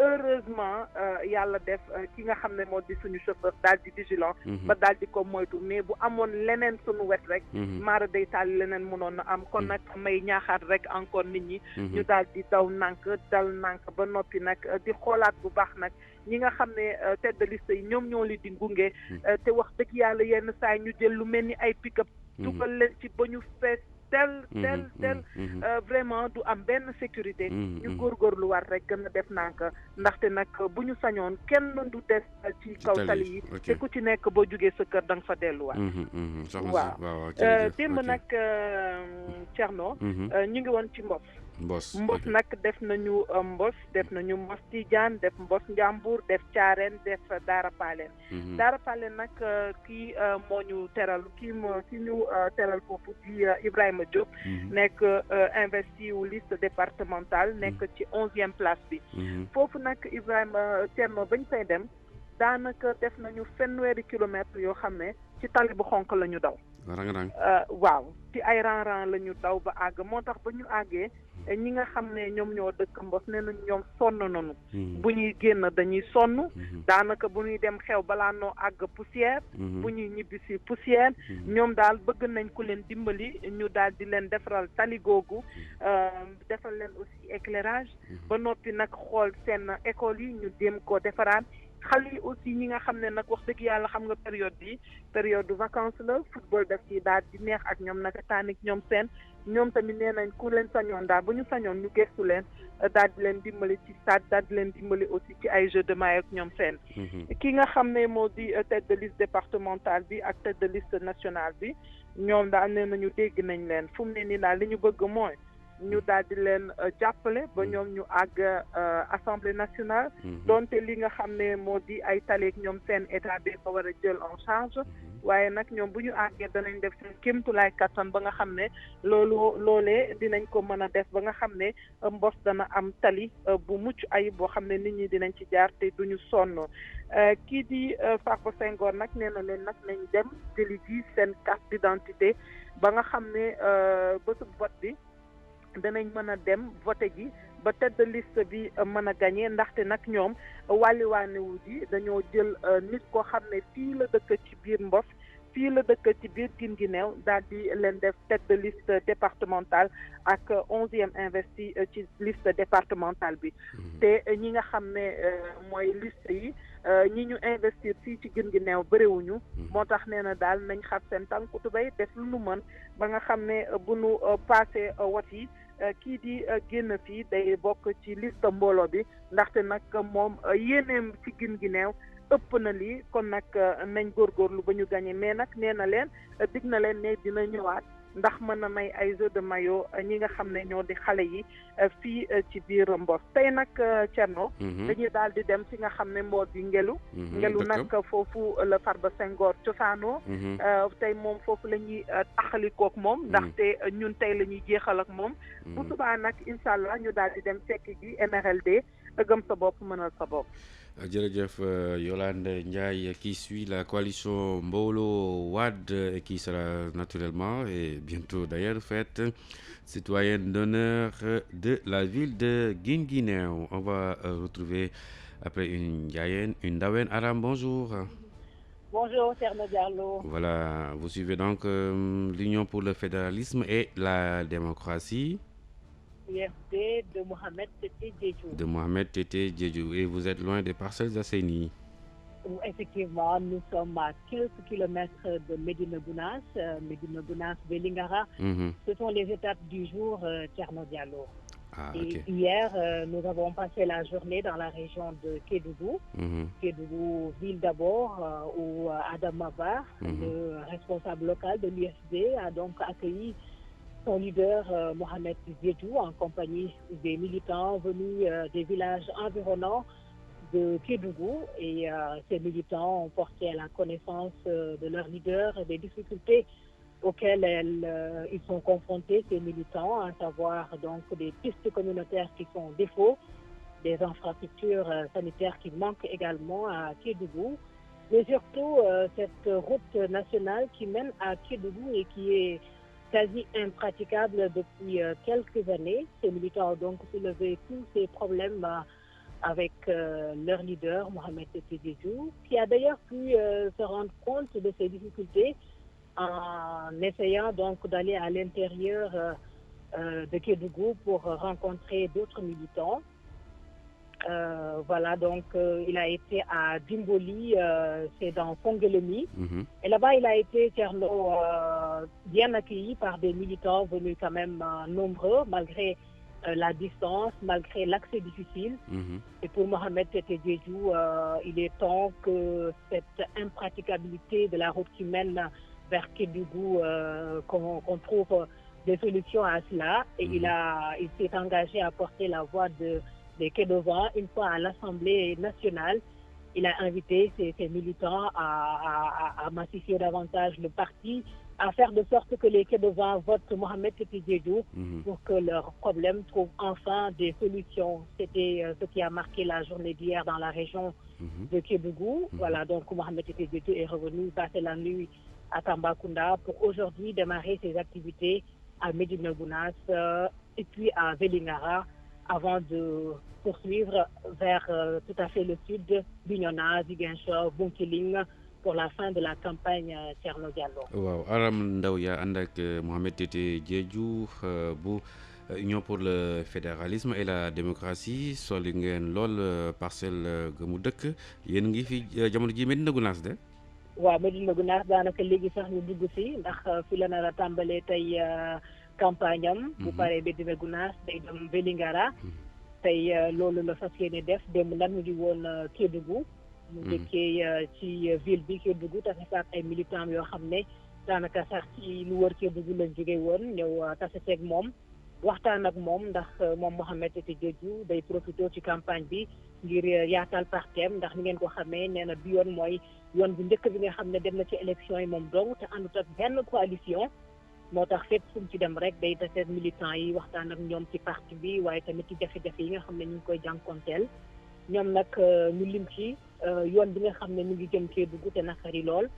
lim ci ba tey yoon yu ndaw ndawaan yi nga xam ne ñoom ñoo leen di may ñu dugg ci biir dëkk bi métti lool ak tamit lu jëm ci ay poste de santé yoo xam ne nee nañ doyul Kédougou loolu sax Mohamed Diédhiou moom gisal ko boppam ndax ba mu jógee Kédougou ville dafa dem ba fi ñu naan Dimboli nekk ci Fongelemi te foofu it yoon bi métti woon na lool ndax lu ci bëri taxaw na sax laajte ak ñim àndal ban yoon moo gën a baax naka la ñuy moytoo yoon bi fan la ñuy aw loolu yëpp di wane ne daal moom gisal na boppam ne yoon bi métti woon na lool moom àgg nag Dimboli mu ne leen loolu li koy faj mooy ñu votel ko loolu la leen wax ne leen bés bu ngeen ma votelee ba ma dem ba assemblée nationale delluwaat fa dinaa def problème mu Kédougou sama problème ba lépp luy yoon lépp luy poste de santé ak li ngeen yittewoo ngeen mën cee jot loolu daal la leen wax laata mu koy jógee nag guddi daal di dellu si nag Tambacounda fanaan fa ñu ngi nii nag utali Médina Gounass ni ma leen ko waxee sànq fas yéene fa dooree tey ay activité am jàll ba Vélingara doog a nag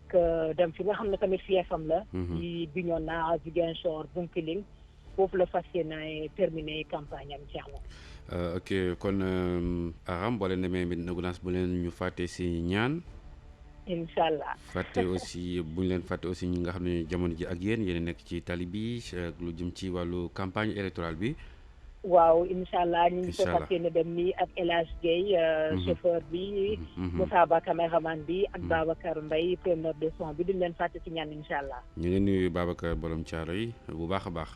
Voilà, merci beaucoup Aram Ndaw. On va retrouver une autre dame, Diène Badia, bonjour.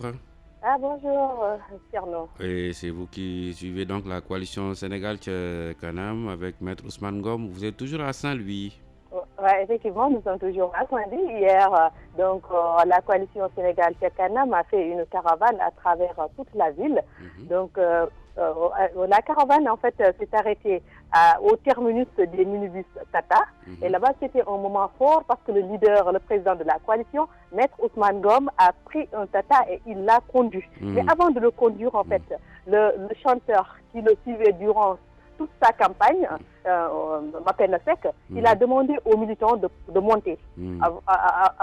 Quand tous les militants sont montés dans le minibus, le leader, il a conduit le Tata jusqu'à la gare routière de Saint-Louis, que vous connaissez bien, Thierno. Donc, et là-bas, ils ont trouvé des chauffeurs très émus, mais également certains militants très émus de voir un ancien ministre de l'Intérieur qui devient d'un coup un chauffeur. Donc les gens étaient là, les gens applaudissaient et puis voilà, c'était formidable en fait. Donc voilà. Donc, mais ça, c'était juste pour... ce que le maître Ousmane Ngom voulait traduire, c'était pour matérialiser en fait la vision de la coalition. Parce que sur l'affiche, on voit un car qui prend tout ce qui sont pour Sénégal Tchakanam. C'est-à-dire tous les Sénégalais qui veulent aller de l'avant doivent emprunter le car. Donc, il a juste en fait traduit en fait sa vision en acte. C'était ça. Donc, et c'était l'image du jour à Saint-Louis. C'est ça, c'est l'image du jour à Saint-Louis, mais moi, je n'ai pas pu résister. Donc, en fait, je suis descendue pour prendre certaines images et il me disait, même vous n'avez pas résisté à ça. Et effectivement, il n'a pas tort parce que c'était l'effet recherché, bien sûr. Comment? C'était l'effet recherché. C'est ça, oui, c'était l'effet recherché, c'est vrai. Et il l'a bien réussi, je reconnais. Ok, après la gare routière? Donc, après la gare routière, en fait, la caravane s'est dirigée vers la Langue de Barbarie en passant par Sor et Lille, tout naturellement. Mais à Guet-Ndar, les populations ont jalonné tout le long des grands axes pour accueillir la caravane. Et tout s'est déroulé dans une ambiance très, très festive et même très, très paisible. En fait, tout ça pour dire que les Guet-Ndariens étaient hier très, très fiers et heureux de recevoir un de leurs fils chez eux. Parce que c'est un peuple quand même assez particulier. Donc, s'ils disent, en fait, c'est un peuple, je dis, c'est un peuple très sincère. Voilà. C'est ça. Donc, il a été vraiment très, très bien accueilli hier à Guet-Ndar. Donc, c'est l'essentiel de l'information qu'on a pu obtenir hier. Et cet après-midi, la coalition Sénégal-Kanam est attendue où? C'est ça. Donc, pour cet après-midi, un meeting est prévu à la place Faidherbe, donc juste à la descente du pont. Ah oui, à la place Faidherbe, la mythique place Faidherbe. Dieynaba Dia yaa ànd ak maître Ousmane Ngom coalition Sénégal ca kanam ba tey yéen a ngi Ndakaaru yéen a ngi Ndar plutôt. Ok. waaw noonu la ñu ngi Ndar fii ak coalition Sénégal ca kanam donc démb gis nañu benn caravane bu am solo le maître Ousmane Ngom def fii ci Ndar yëpp wante nag lu ci gën a am solo bokk na bu ñëwee fee nga xamante ne ñu tata yi foofu la ñuy yem ñu koy tuddee terminus bi ndax foofu nag bu ko yegsee dafa daal di jël benn tata yéeg ci wante laataa muy commencé di dawal kii nga xamante ne moo koy woyal daanaka campagne bi yëpp muy Mapenda Seck dafa wax militant yëpp nañu ñëw yéeg ci car bi ndax nag kii mooy koo xamante ne car bi moo baax ndax nag ki koy dawal mooy joxe maanaam direction bu baax bi mooy c'est ça donc militant yëpp buñ ci yéegee ñu daal di jubal gare routière maanaam distance bi sax xawul takk noonu mais quand même c'est très très symbolique dana toll peut-être ci ay ñaari kilomètres ou bien sax du ko mat mais daal c'est lu am solo la ci askanu Ndar ndax gis nañ bu mu yegsee ci gare routière bi transporteur yëpp daal di génn ak ñenn ci askan bi ñëpp ngir rek ñëw seetaan gis ki nga xamante ne ministre la woon mu ñëw te nekk transporteur ni ñoom loolu nag mu nekk lu rëy ci askanu Ndar ñoom ñëpp ñu rafetlu ko bu mu fa jógee nag te loolu sax day méngoo rek ci gis-gis coalition bi ndax nag booy xool seen affiche dafa am benn car ndax nee na ñoom ku bëgg dem ci kanam faw nga jël car bi te ku la koy dawalal kenn rek la mooy président seen coalition muy maître Ousmane Ngom donc bu gis kon dafa traduire en fait vision am en acte démb tey ci ngoon fa ngeen jëm waaw tey ci ngoon nag ñoom dañoo nar a amal benn meeting ci place Ablaye Wade daanaka boo wàccee ci pont bi rek foofu la nekk donc meeting bi ñu ngi koy prévoir à partir de 16h yooyu ok donc c'est à la place Ablaye Wade et non place Faidherbe. Non, c'est à la place Ablaye Wade. Place Ablaye Wade, bon, c'est ça, c'est exactement ça. Le meeting est prévu à la place Ablaye Wade. Kon Dieynaba ñu ngi lay jaajëfal. waaw mais tamit dem nañu ba Guet-Ndar moom tamit bëggoon naa wax parce que Guet-Ndar peuple bu c'est un peuple assez particulier. xam nga ñoom moom nekk nañ ñoo xamante ne je veux dire que bu ñu benn politicien bu leen neexul. du ñeme dëgg tànkam Guet-Ndar loolu moom daanaka ñëpp xam nañu loolu ci ñoom.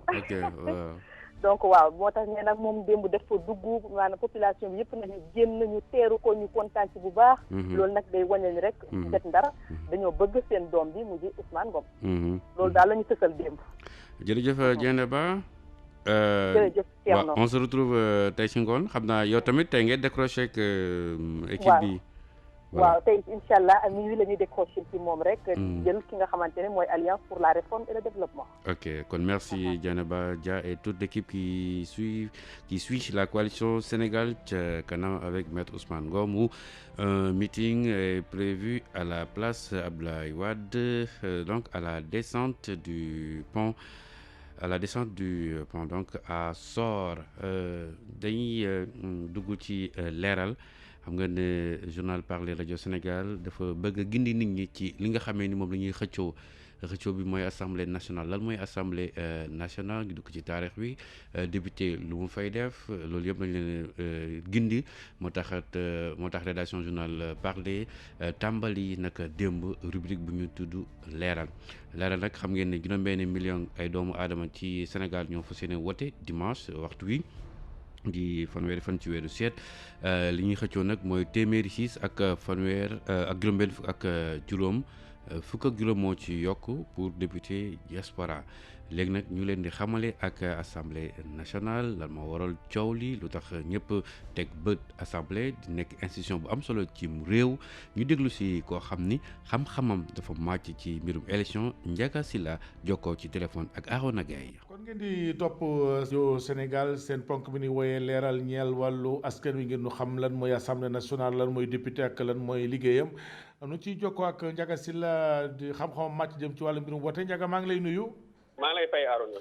waaw Ndiaga Sylla lan nga nu mën a baaxee ci wàllu assemblée nationale lan la tekki ak lan mooy njëriñam. baatu assemblée nationale moom soo ko déggee mooy penc mi nga xam ni penc ndaw réew mi fa la ñuy toog di maanaam wote loi yi di saytu liggéeyu nguur gi ndaxte am nga suñu constitution moom dafa wax ci pàcc ñetteel bi ni sañ-sañ bi askan wi moo ko moom da koy dénkaane wala mu doxal ko boppam su référendum ñëwee ki mu koy dénk nag mooy président de la république ci élection yi ñu koy fale moom ginnaaw bu ñu ko falee moom mu taxawal gouvernement am nommé premier ministre ak ay ministre ñoom ñoo yor wàllu doxal ginnaaw ñoom nag maanaam président de la république biy doxal askan wi dafay fal ay député yu koy toogal ca pénc ma bu ñuy wax assemblée ñoom nag ñenn ñi dañu leen fal ci liste nationale bi ñenn ñi jóge ci ay département waaye ñoom bu ñu leen falee rek maanaam nekkatuñu député parti nekkatuñu député coalition dañuy nekk député ngir askan wi teewal askan wi ngir di mën a saytu liggéey gi nga xam ne nguur gi moo ngi koy liggéey di leen voteel maintenant projet de budget bi nga xam ne ci la ñuy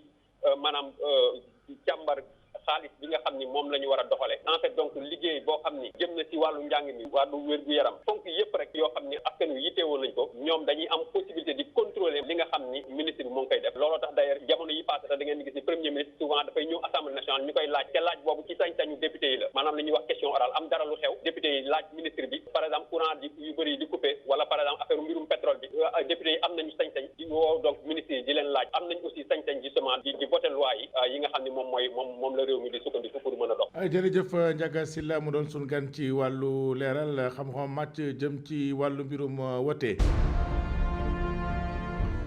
jërëjëf Arona Gueye mu nekkoon leeralu Ndiaga Sylla xam-xamam màcc lool ci mbirum élection ñu doon leeral assemblée nationale député lu mu fay wuti ak liggéey bañ ko fay xaare vous suivez donc les routes de la campagne sur les routes de la campagne 11h11 Radio Sénégal sur l'ensemble de son réseau synchronisé technique Amadou Ndiaye réalisation Mariam Mané Dior Ndiaye Cissé au micro Thierno Diallo coordination Khali Amadou Nar Fall et François Xavier Thiaw. Bonjour à notre ami Cheikh Diop.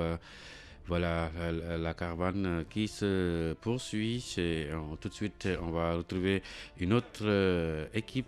Elisabeth Agnès Sarr. Elisa, bonjour. Bonjour, Thierno Diallo. Voilà, Elisabeth, bien réveillée. Vous êtes avec le FPR, le Front Patriotique Républicain. C'est bien ça, Thierno Diallo, et ce dimanche donc, nous sommes dans la région de Dakar avec donc 3 étapes. Et il s'agira de la première étape qui est Rufisque, ensuite Pikine, et puis le FPR va finir donc par Guédiawaye. Il faut rappeler que dans la région de Dakar, le FPR a investi donc dans les départements de Pikine et Rufisque-Pikine avec comme tête de liste Ousseynou Mbaye, Rufisque Majib Mbaye.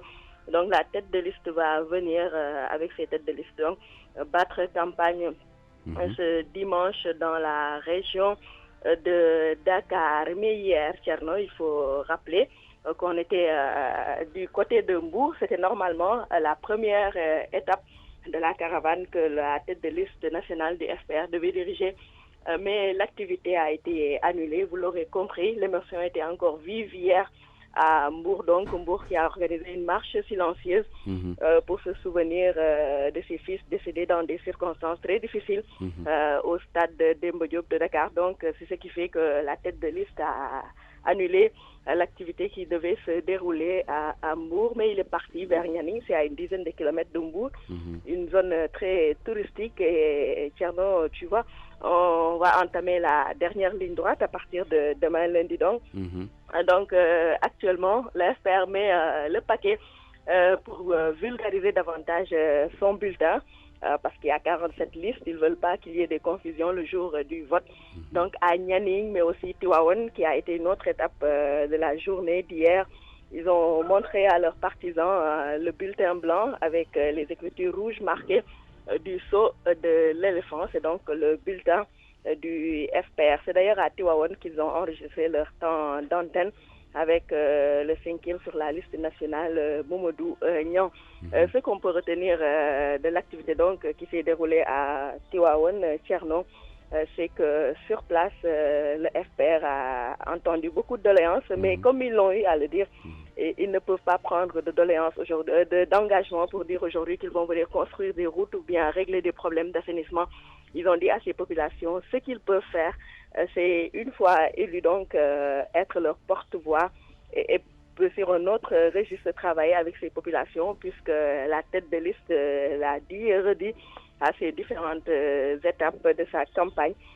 Lui, avant même de s'engager en politique, avait commencé à travailler dans des actions de développement avec des populations, plus particulièrement dans la région de Thiès, mais il se dit prêt à élargir ses activités donc à d'autres régions du Sénégal. L'autre étape donc qui était Nianing, je le disais tout à l'heure, à une dizaine de kilomètres de Mbour, c'est une zone très touristique et dans cette zone, autant vous trouverez Thierno des populations nantis qui ont les moyens de s'acheter des maisons au bord de l'eau, autant vous trouvez des populations qui sont dans d'énormes difficultés. À ces populations-là, la tête de liste nationale du FPR a dit à les appeler donc à voter la liste FPR pour avoir des députés du peuple qui vont aller donc à l'Assemblée défendre les populations.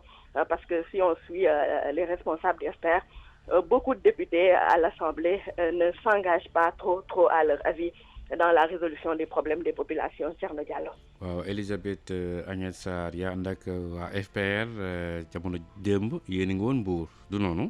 waaw foofu moo waroon nekk première étape seen journée de campagne, mais xam nga Mbour foofu ba tey émotion bi dafa vive, ñun ñi ba tey dañuy nekk ci nakar te xam nga démb dafa coïncider ak ñi doon amal marche silencieuse boo xam ne mbooloo mu takku Thierno la daal di dajale foofu. xam nga rek ñun ñi seen xol gën a neexuloon trop daal moo tax mu daal di annuler activité bi mu waroon amal foofu, mais dem na fu weesu tuuti Mbour muy Nianing, digganteem ak Mbour ay bu ëppee fukki kilomètres li ci teg du bëri noonu, muy zone nag très touristique. Mais autant ngay dem foofu gis ñoo xam ne am nañu, autant ngay gis ñoo xam ne dañuy nekk ci coono yu métti, rawatina ñuy féete ci kaw gi tuuti.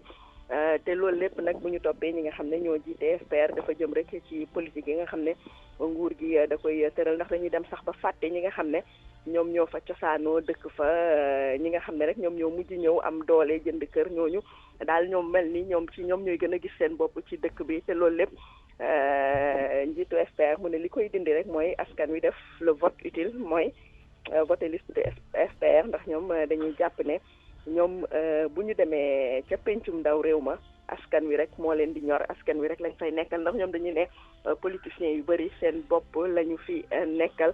moo tax wan nañ leen bu baax seen bulletin, ndax xam nga ñu ngi dugg ci dernière ligne droite dimanche ak jàmm, heure bi war na fekk ñi commencé wote Thierno. ñu soobu ci mbir mi mooy dimanche heure bi gaa yaa ngi ci mbir mi.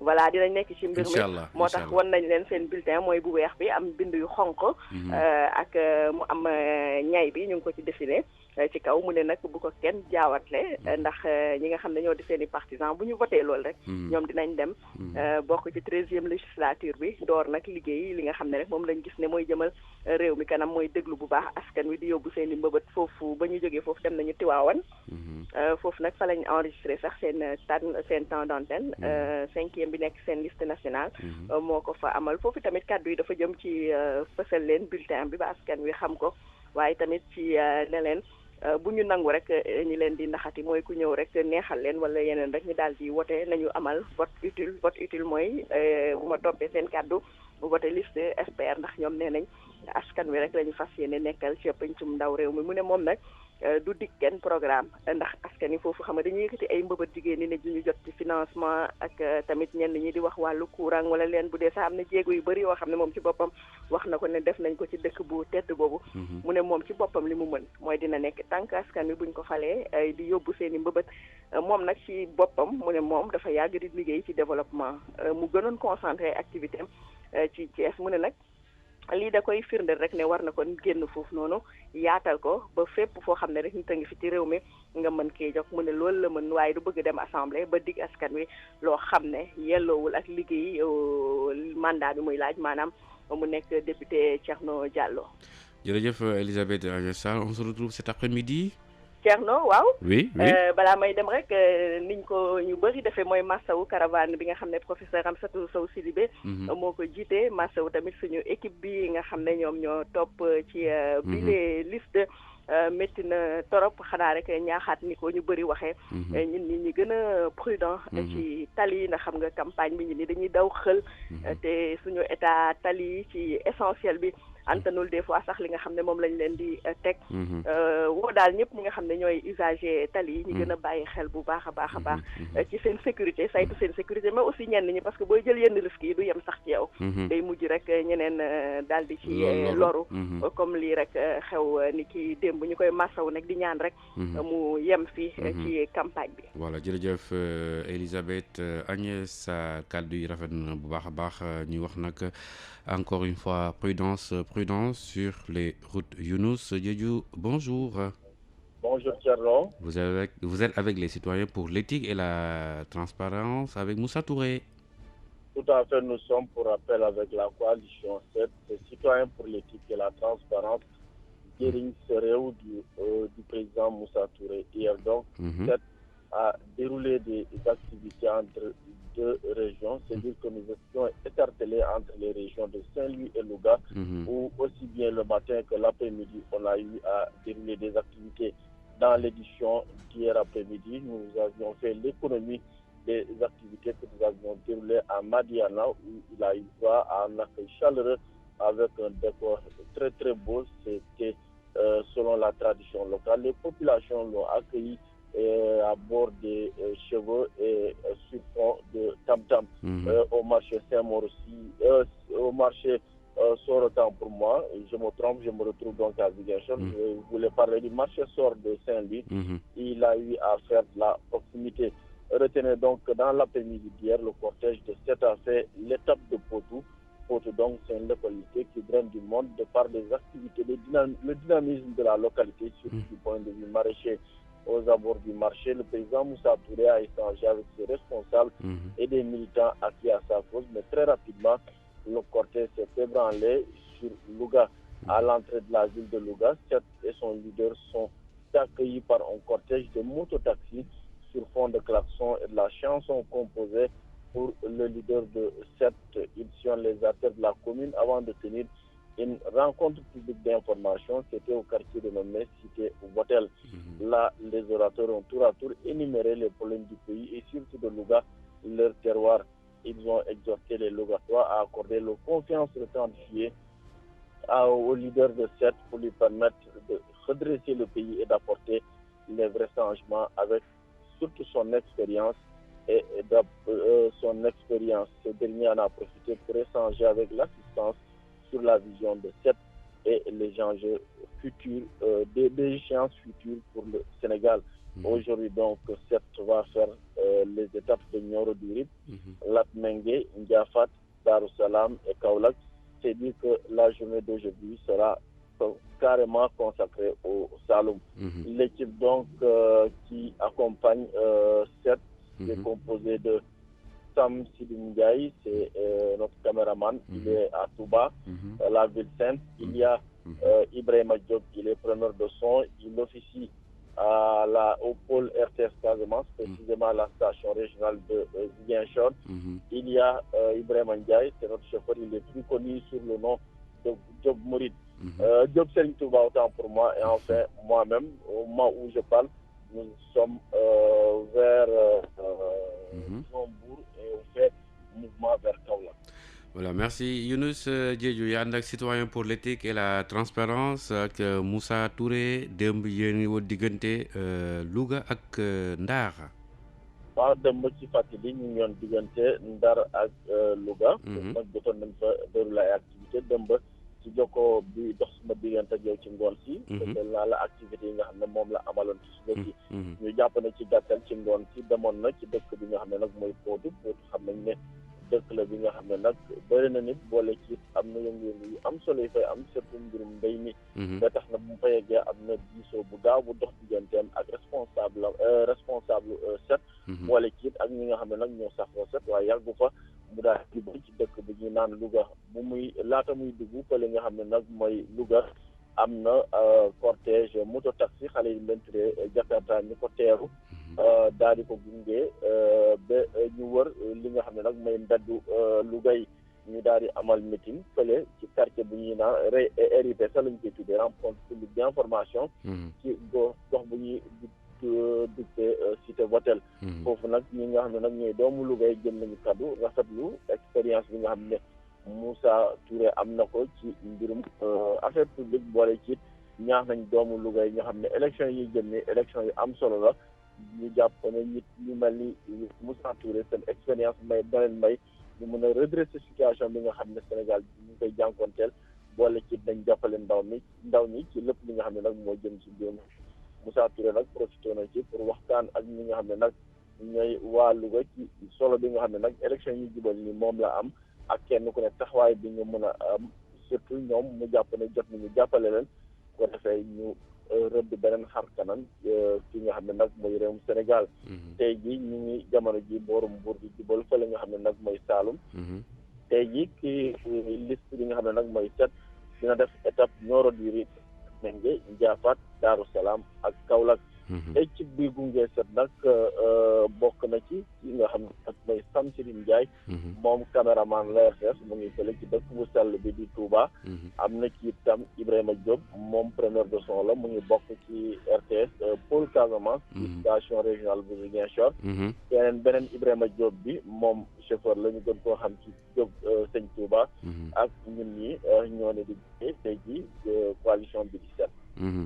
jërëjëf Younous Diédhiou ñu ngi lay jaajëfal bu baax a baax. yow it ñu ngi lay gërëm Thierno.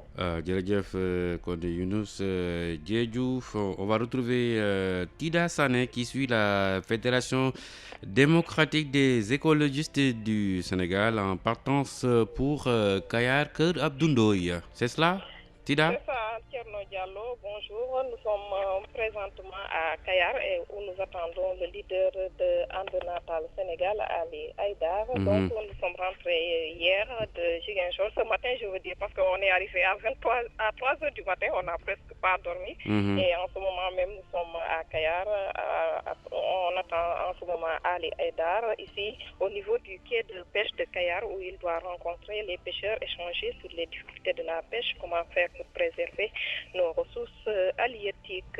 Hier, donc, on était à Ziguinchor. Le leader de And Natal Sénégal n'a presque pas fait de manifestation. Il s'est contenté de faire une déclaration chez lui à Djibonor, je vous l'ai dit, dans la forêt où il a construit sa maison. Et devant les mangroves, il a lui-même implanté sur une superficie de 15 000 hectares devant la caméra. Donc, il est revenu sur l'importance de cette espèce végétale, car selon lui, ça fait régénérer l'écosystème et les crustacés qui sont au niveau des racines servent de nourriture aux poissons comme le tchof et les carpes.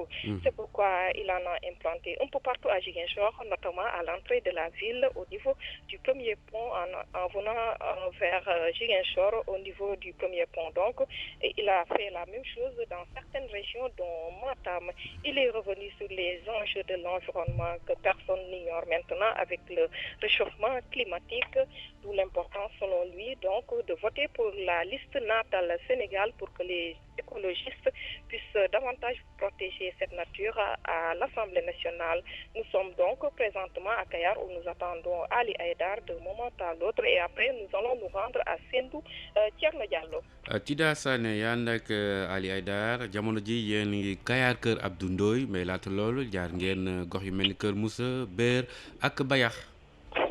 noonu la Thierno Diallo te ñu ngi fii ci Kayar comme ni nga ko waxee nag ñu ngi ci présentement ci quai bi nekk quai de pêche bi di xaar ñi nga xam ne mooy leader ànd naatal Sénégal di Ali Haïdar ak délégation mu fii nekk mu war a waxtaan rek ak ñi nga xam ne ñooy nappkat yi ci jafe-jafe yi nga xam ne moom la ñuy jànkonteel ci wàllu napp bi ana nan la ñuy def rek ba préserver sunu ressource ana nan la ñuy def rek ba éviter nit ñi yeneen dëkk yi ñëw di pêcher d'une façon illégale ci sunu ndox mi ci sunu géej gi tey ci fajar nag daanaka la ñu jógee ci Ziguinchor ndaxte ay 3 heures du matin la ñu egg si daanaka sa nelawuñu te ñu ngi fii Kayar nekk di xaar kii di Ali Haïdar nekk démb bañ nekkee Ziguinchor daanaka deful benn manifestation li mu def rek mooy déclaration foofu ca Djibélor ci këram bi fi nga xam ne moom la tabax ci digg àll bi ci kanamu mangrove yi ne nga xam ne moom moo ko béy foofu ci sur une superficie de 15 000 hectares ñëwaat na ci bu baax ci njëriñu loolu nga xam ne mooy mangrove bi ndaxte ci nee na ci gis-gisam loolu day tax rek ba écosystème bi gën a mën a dund ba pare li nga xam ne mooy nekk ci racines yi moom xeetu jën yi nga xam ne mooy coof ak ay carpe yu ni mel moom la ñuy dundee looloo tax nekk béy na lu ni mel nekk un peu partout ci Ziguinchor rawatina nekk ci entrefile bi ci premier pont bi booy dugg Ziguinchor def na lu ni mel tamit ci yeneen région yi mel ni Matam moom nag ñëw na ci li nga xam ne mooy enjeu environnement nga xam ne léegi moom daanaka kenn mënatu koo weddi ndax tàngaay bu metti bi nga xam ne ak changement climatique bi nga xam ne ñëpp daanaka ràññee nañ ko looloo tax nekk mu ñaan askan bi ñu voteel liste ànd naatal Sénégal ak Ali Haïdar nga xam ne écologiste yi moom noppi nañu foofu ca Assemblée nationale daal di voté ay loi yoo xam ne dañuy gën a protéger li nga xam ne mooy sunu alam bi lépp lu jëm ci sunu géej gi ak sunu forêt beeg lépp bu ñu jógee fii Thierno nekk dinañ dem fi nga xam ne mooy Sendou nga jëm waaye nag jamono ji Kayar xam nga di dëkku napp du noonu ma ni Kayar di dëkk napp waaw dëkk napp la ak horticulture maanaam mbayum dër mi waaw nga jaar ci foofu mooy ñaay bi nga jaar dëkk yi mooy lim sànq jaar nañ fa gis nañ fa yu sew moom bien que yu sew yi moom commencé na manqué ci marché bi mais gis nañ fa moom ay saaku yu sew moom lu mel ni lan yu sew yi yàlla mel ni ay chou-pommé carotte batañse beeg yooyu moom mi ngi fi foofu lañ koy jëlee di ko yóbbu yenn gox yi di jaay si kii bi waaw merci beaucoup kon di ji nuyu bu baax a baax suñu mbokk auditeurs yi nekk ca kër Moussa ca Béer ak ca Bayax ak kër Abdou Ndoye foofu ca Kayar di jaajëfal bu baax a baax ñi nga xamee ni ñoom ñuy topp ci 100.6 diwaanu Thiès. Papa Malick, bonjour. Bonjour Thierno. Vous êtes toujours avec la coalition Manko Taxawu Sénégal. C'est affirmatif comme disent les militaires Thierno. Voilà. Quelle est la position? Vous êtes toujours à Touba? Non, nous sommes rentrés de Touba après minuit 0h. Actuellement, on est à Dakar parce que l'après-midi, on doit terminer soit à Guédiawaye, soit à Pikine. Dans la banlieue. Oui, c'est ça. Et est-ce que vous pouvez revenir sur les étapes d'hier?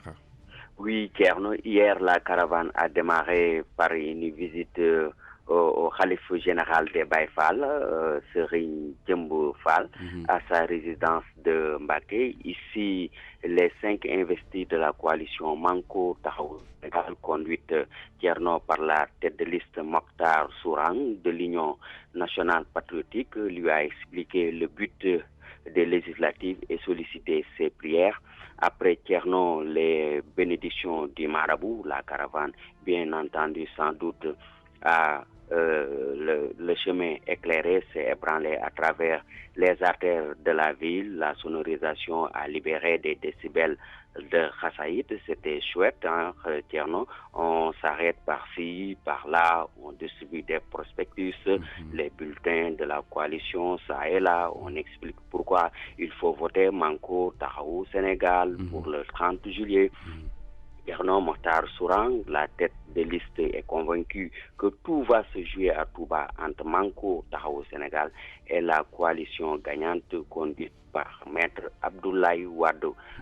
Convaincu Tierno de sa défaite, Martel Mokhtar Sourang, la tête de liste Benno Bokk Yakaar, fait tout pour s'aborder les élections. C'est Mokhtar Sourang qui l'a dit, en semant la cacophonie dans la distribution des cartes d'identité, car Benno dit Mokhtar Ndiaye facilite à ses militants de récupérer leurs pièces et rend la tâche difficile à l'opposition. Il donne son exemple, lui qui s'était inscrit à Touba Ndiarème, dans la commune de Touba, n'a pas encore reçu sa carte d'identité.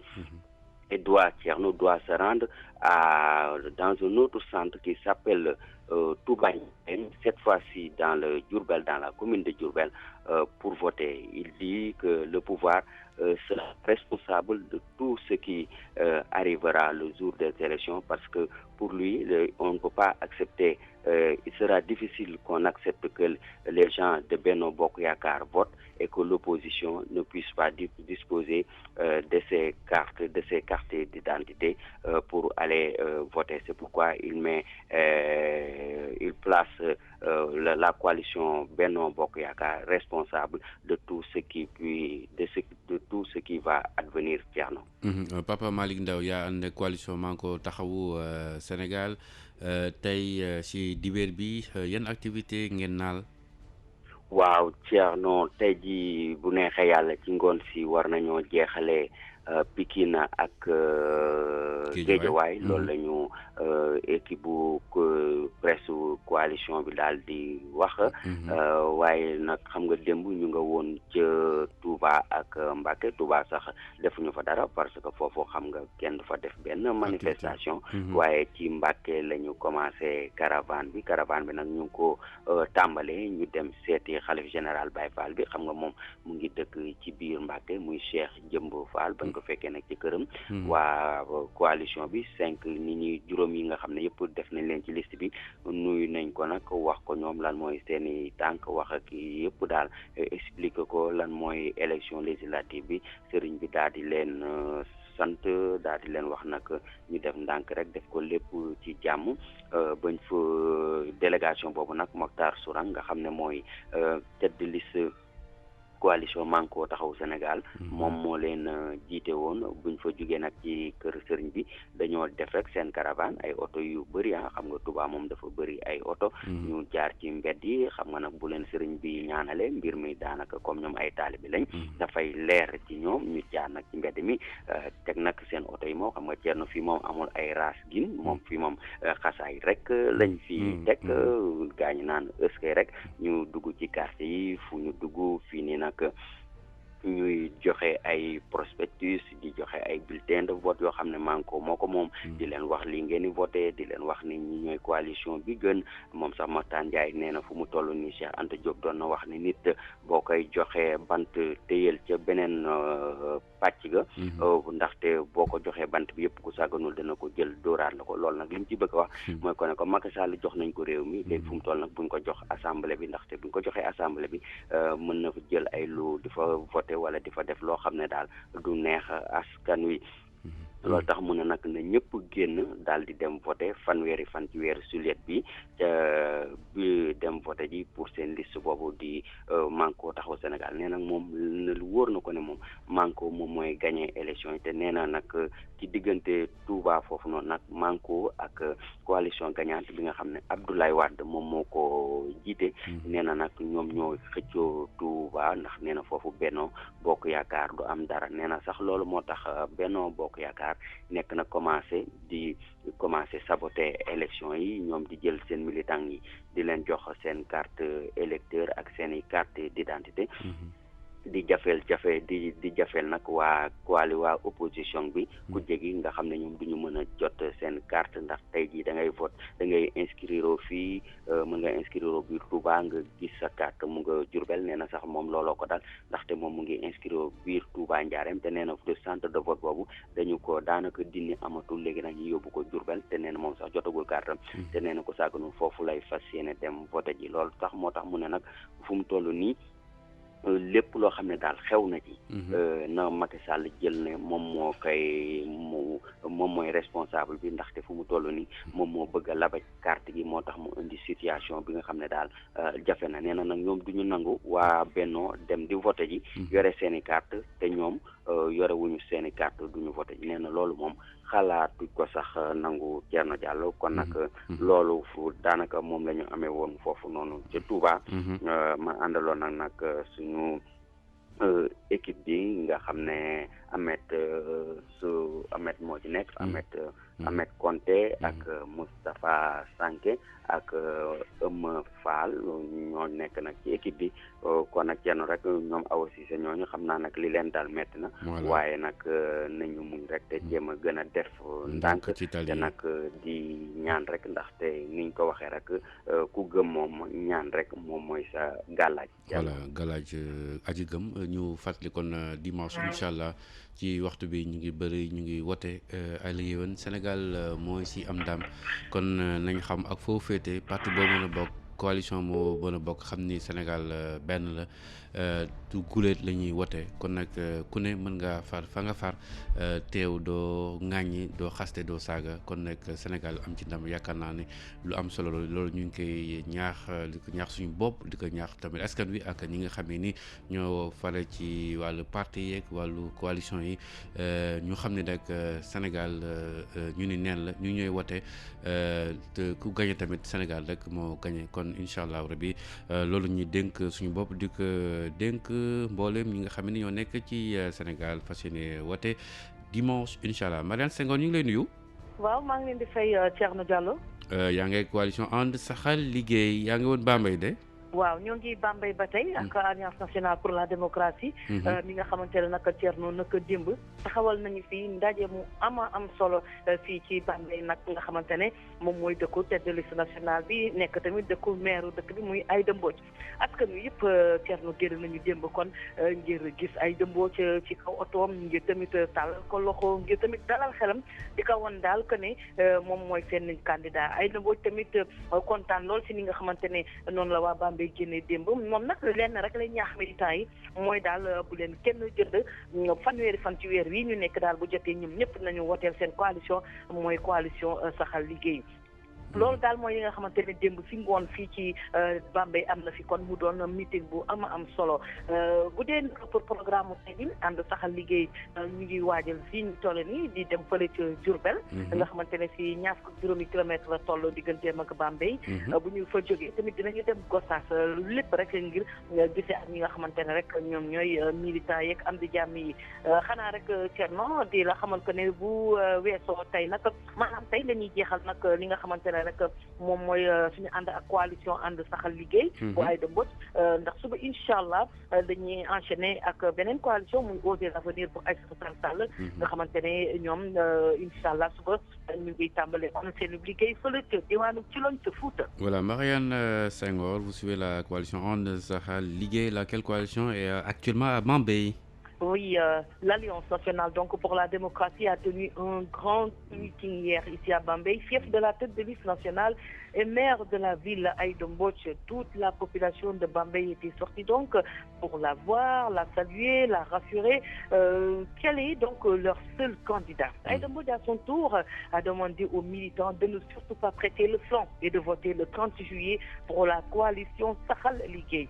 C'était vraiment un très grand meeting Thierno hier. Et bien pour le programme d'aujourd'hui, And Saxal Liggéey s'apprête à aller d'un moment à l'autre donc à Diourbel qui est à 25 km de Bambey, puis à Gossas pour ensuite revenir à Bambey.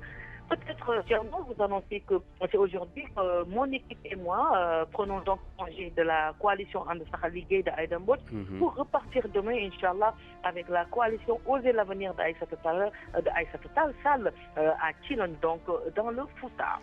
Thilogne, c'est dans la région de Matam. Merci voilà, Marianne Senghor. Merci. Marianne. Jamila, bonjour.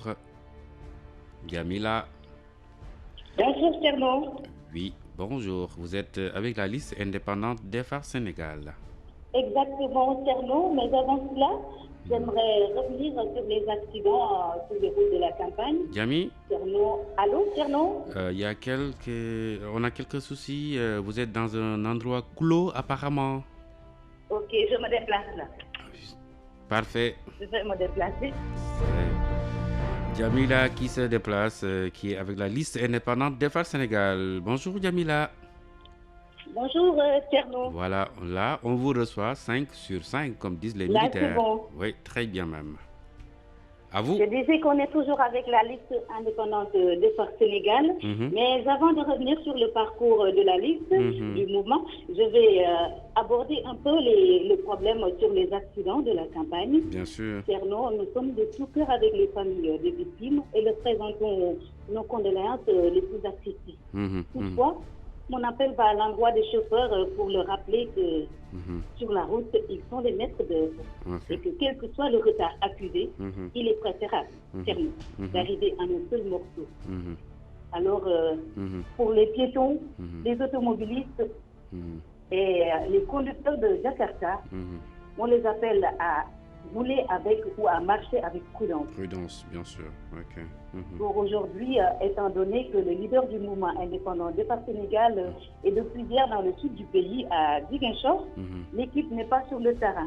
Toutefois, hier, avec le 3e investi sur la liste du mouvement, nous avons sillonné les artères de la capitale en caravane, de Ouest Foire au rond-point Liberté 6, en passant par Passe, à Baklaou, l'avenue Blaise Diagne, Sandaga, Palais de Justice. Il est aussi passé par Niaritali, Koloban et autres localités de Dakar. Ragaillardi par la sonorisation, les klaxons des scooters des jeunes aux côtés des agents de sécurité ont presque couru tout le long du trajet. Le micro central, quant à lui, a attiré l'attention des populations sur l'importance de voter pour Départ Sénégal, mais au préalable au Tierno, il a insisté sur le retrait des cartes dans une ambiance bon enfant, bien sûr. Plus de 2000 flyers ont été distribués aux automobilistes et piétons et aux passants, mais aussi aux badauds. Jamila. Le maître mot. Oui, Tierno. Allez-y. Dans ces échanges, le maître mot était de contribuer à la composition d'une Assemblée nationale qui sera à même de résoudre les préoccupations des populations. Dans une Mercedes noire au milieu d'une trentaine de véhicules, le numéro 3 de la liste du mouvement Départ Sénégal, de temps à autre, a tendu la main en guise de salutation. Arrivé à cœur Serigne Biche, Cheikh Al-Samsen a rendu visite aux occupants de ce lieu mythique et fait sa déclaration. Dans son adresse, il a exhorté les Sénégalais à user de tous les moyens légaux pour récupérer leur carte d'électeur et voter le 30 juillet prochain pour Départ Sénégal. Toute chose qui, bien sûr, pourrait permettre d'avoir une Assemblée nationale à la hauteur des exigences du moment. C'était l'équipe qui a suivi depuis le début le mouvement indépendant Départ Sénégal, dont la tête de liste est Mamadou Situnkara. Je ne saurais terminer, Tierno, sans remercier la caméra-woman Yaï Khadidia, le preneur de son Salif Sow et le chargé de la logistique Ibungom, qui ont fait preuve, Tierno, je le dis, d'une collaboration sans faille, sans jamais rechigner à faire quoi que ce soit, malgré les péripéties du terrain. Merci à vous, le studio. Jamila, très rapidement en Wolof, avant de retrouver le dernier intervenant, Daouda Badiane, il y a un liste indépendante des phares Sénégal. waaw Thierno ma ànd ak liste indépendante Defar Sénégal. laata boobu nag ma masawu bu baax ñett ñi nga xamante ne ñàkk nañu seen bakkan ci yoonu campagne bi. ñuy vraiment ñaaw lu loolee te di woo tamit man sama woote dafay jëm ci à l'endroit des chauffeurs. di leen xamal ne rek ñu caravane bi tardé jaral na leen jaral sax ñu sauté benn étape pour voyage bi. mais nañu fexe rek daal di àgg ci jàmm. ci loolu may woo ñii di dox. ñii di dawal ak dawalkatu Jakarta yi. ñu gën a yokk prudence bi voilà. waaw tey nag ginnaaw ba leader du mouvement indépendant Defar Sénégal nekkee depuis démb ci suba ci sud réew mi ci Ziguinchor équipe bi nag nekkul ci terrain bi wane nag démb ak troisième investi bi ci liste mouvement bi waroon nañu département Dakar yëpp jaaree ko Ouest Foire rond-point Liberté 6 ak it Fass Abass Ndao avenue Blaise Diagne Sandaga palais de justice waane it bàyyi ñu gannaaw ñaari tali ak Colobane ak yeneen loolu ci musique bi nag xumbate yi ak klaxon wu scooter yi taxoon ba ay gone tout tànk ànd ak ca waxte loolu topp ci agent de sécurité yi daw presque parcours bi yëpp micro central bi moom dafa rek fësaloon vote bi ci askan yi ngir rek ñu fexe ba vote waane it laata vote faaw ñu am seen carte d'identité ci xumbate yooyu nag ñu distribué lu tolloo ko ñaari junni flyers ay ñii di daan dawal oto ci tali bi ñi daan dox ak seetaankat yi li fesoon nag ci woote gi moo di ñu fexe ba assemblée nationale ñu boole ci mu am ay député yoo xamante ne danañu mën a tontu ci mbébétu askan bi ci benn Mercedes bu noir nag nekk ci diggante lu mat lu ëpp fanweeri oto ci le numéro 3 liste mouvement Defar Sénégal de temps à autre daan tàllal loxo bi daan nuyu askan yu ñu daan romb ba nu àggee nag ci kër sëriñ bi Cheikh Alassane Sène moom daal di seeti ña nekk foofee ci foofa sax la defee déclaration mu woo sénégalais yi ci ñu def lépp seen kéem kattan ngir jotali ci seen i carte électeur te it ndax rek ñu mën a voté ji fanweeri fan ci weeru sulet bi ñu jëm pour Defar Sénégal loolee rek moo mën a tax sukkandikoo ci kàddu Cheikh Alassane Sène ñu am assemblée nationale buy tolloo ko soxla moment bi loolu nag Thierno mu nekkoon ak njàppalu équipe bi toppoon ci ndorteel bi ba léegi mouvement indépendant Defar Sénégal Mamadou Sy Tounkara nekk ci tête de liste bi man nag mënumaa jeexal Thierno te duma remercier bu baax jaajëfal caméra woman bi Yaay Khadija preneur de son bi Salif Sow ak ki nekkoon ci logistique bi Ibou Ngom ndax boobu ba léegi rek dañoo jàpp sew bàyyi ñu ànd ci nag ci lëkkaloo bu mucc ayib may remercier it studio bi Thierno Djamila qui a bien, vous l'avez suivi, bien amélioré son Wolof, n'est-ce pas Xavier? Bon, elle va revenir pour le Wolof. Merci à Djamila. Dernier intervenant Daouda Badiane, mais un rectificatif. Gana Mbaye, c'est l'actuel maire de Bambey et non, Madame Aïda Mbodj. Aïda Mbodj n'est plus maire de Bambey, mais Gana Mbaye. Daouda, bonjour. Bonjour, Thierno Diallo. Nous sommes bien, je vais vous dire, à Kolda, la capitale du Fouladou. Kolda. Après, la série ici, la série de visites de proximité se poursuit. Ce matin, même Amadou Diallo va prendre part à la caravane organisée par Abdoulaye Cissé, qui le représente ici à Kolda. Avant Kolda, hier, il faut le dire, le leader du parti de la paix, Djamou Bamkare Ngir Ligéen, le Sénégal, dans le Bakao tour à tour à Marsassoum, à Diao Ba, à Diao Soukoto, ici les populations sorties spontanément ont improvisé donc une danse de Gambadon pour dire qu'il déroule le tapis à Amadou Diallo accompagné de Khadi Sonko, la numéro 2 sur la liste nationale, une étudiante originaire de Ziguinchor. Dans sa déclaration, Amadou Diallo a fait, même la déclaration qu'Amadou Diallo a faite pour la télévision nationale et la radio, il a souligné que la moyenne Casamance ne peut connaître le développement si les infrastructures ne suivent pas. Il prend un exemple, la boucle du budget, donc qui doit, selon lui, être réalisée pour que les populations puissent vivre dans un état d'ouverture au reste du pays. Amadou Diallo de dire donc aux populations de faire le bon choix le jour du 30 juillet en votant pour sa liste. Il a donc bien expliqué son spécimen en montrant aux populations clairement ce qu'elles doivent faire le jour du 30 juillet pour que la liste de Bamtare puisse triompher. Guerno, vous connaissez le Djambodon? Oui, le Djambodon, oui, je connais bien. Et bien sûr, c'était donc la danse qui a rythmé pratiquement les visites dans le Pakao, partout. Et c'était une manière pour ces populations, ces belles populations, de dire Inimbara Bamtare. Vous connaissez également, à part le Djambodon dans le Fouladou, le Bouguerebou en Casamance? Le Bouguerebou, oui, également, oui. Okay. Mais bon, ici, il fallait, comme le temps était aussi restreint, le Bouguerebou, comme c'est une séance qui dure, et au fil du temps, les vibrations, on ne pouvait pas improviser le Bouguerebou. Comme vous connaissez bien les Diola, ils savent bien accueillir et bien danser avec le Bouguerebou. Donc, je m'en vais très rapidement. Voilà, rapidement.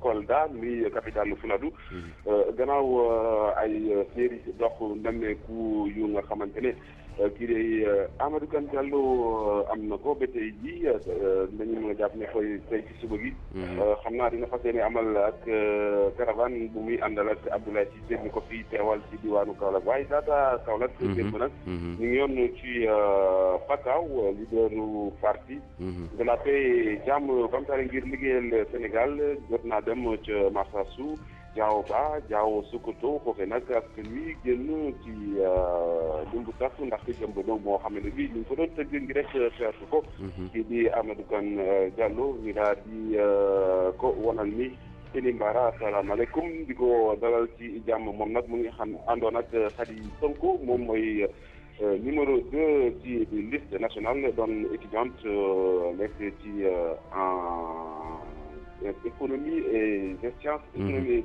donc depuis Ziguinchor ci déclaration bu nga xamante ne Amadou Kane def na ko ñu mën a jàpp ne moom nee na Casamance rawatina ci tundu Pakao bi mënuñu am développement fi lekk ay infrastructure topp ci maanaam muy jël exemple boucle bu jéeg nga xamante ne ba léegi ni moom jàpp na ni dañ ko war a gën a defaraat ngir rek askan wi fi yeewoo mën a dem ak dikk ubbeeku ci yenn gox yi fàttali ko ci réew mi laata ñuy xalaat dem ca bi di si réew mi Kane Diallo sax ci la wax ne askan wi ñu def tànn bu baax bi bu ñu àggee ci 30 juillet maanaam bisu vote bi maanaam ñu daal di tànn listam bi di liste Bamtare mu daal di gagné te jàpp na ni sax loolee moom mooy tax ba bi nga xamante ne jàpp na ni ay gàllankoor ci askan wi ñu ko saafara bu ñu taxawalee ci débat d'orientation budgétaire ci Assemblée nationale. jërëjëf kon Daouda on se retrouve certainement cet après-midi. Inch'Allah.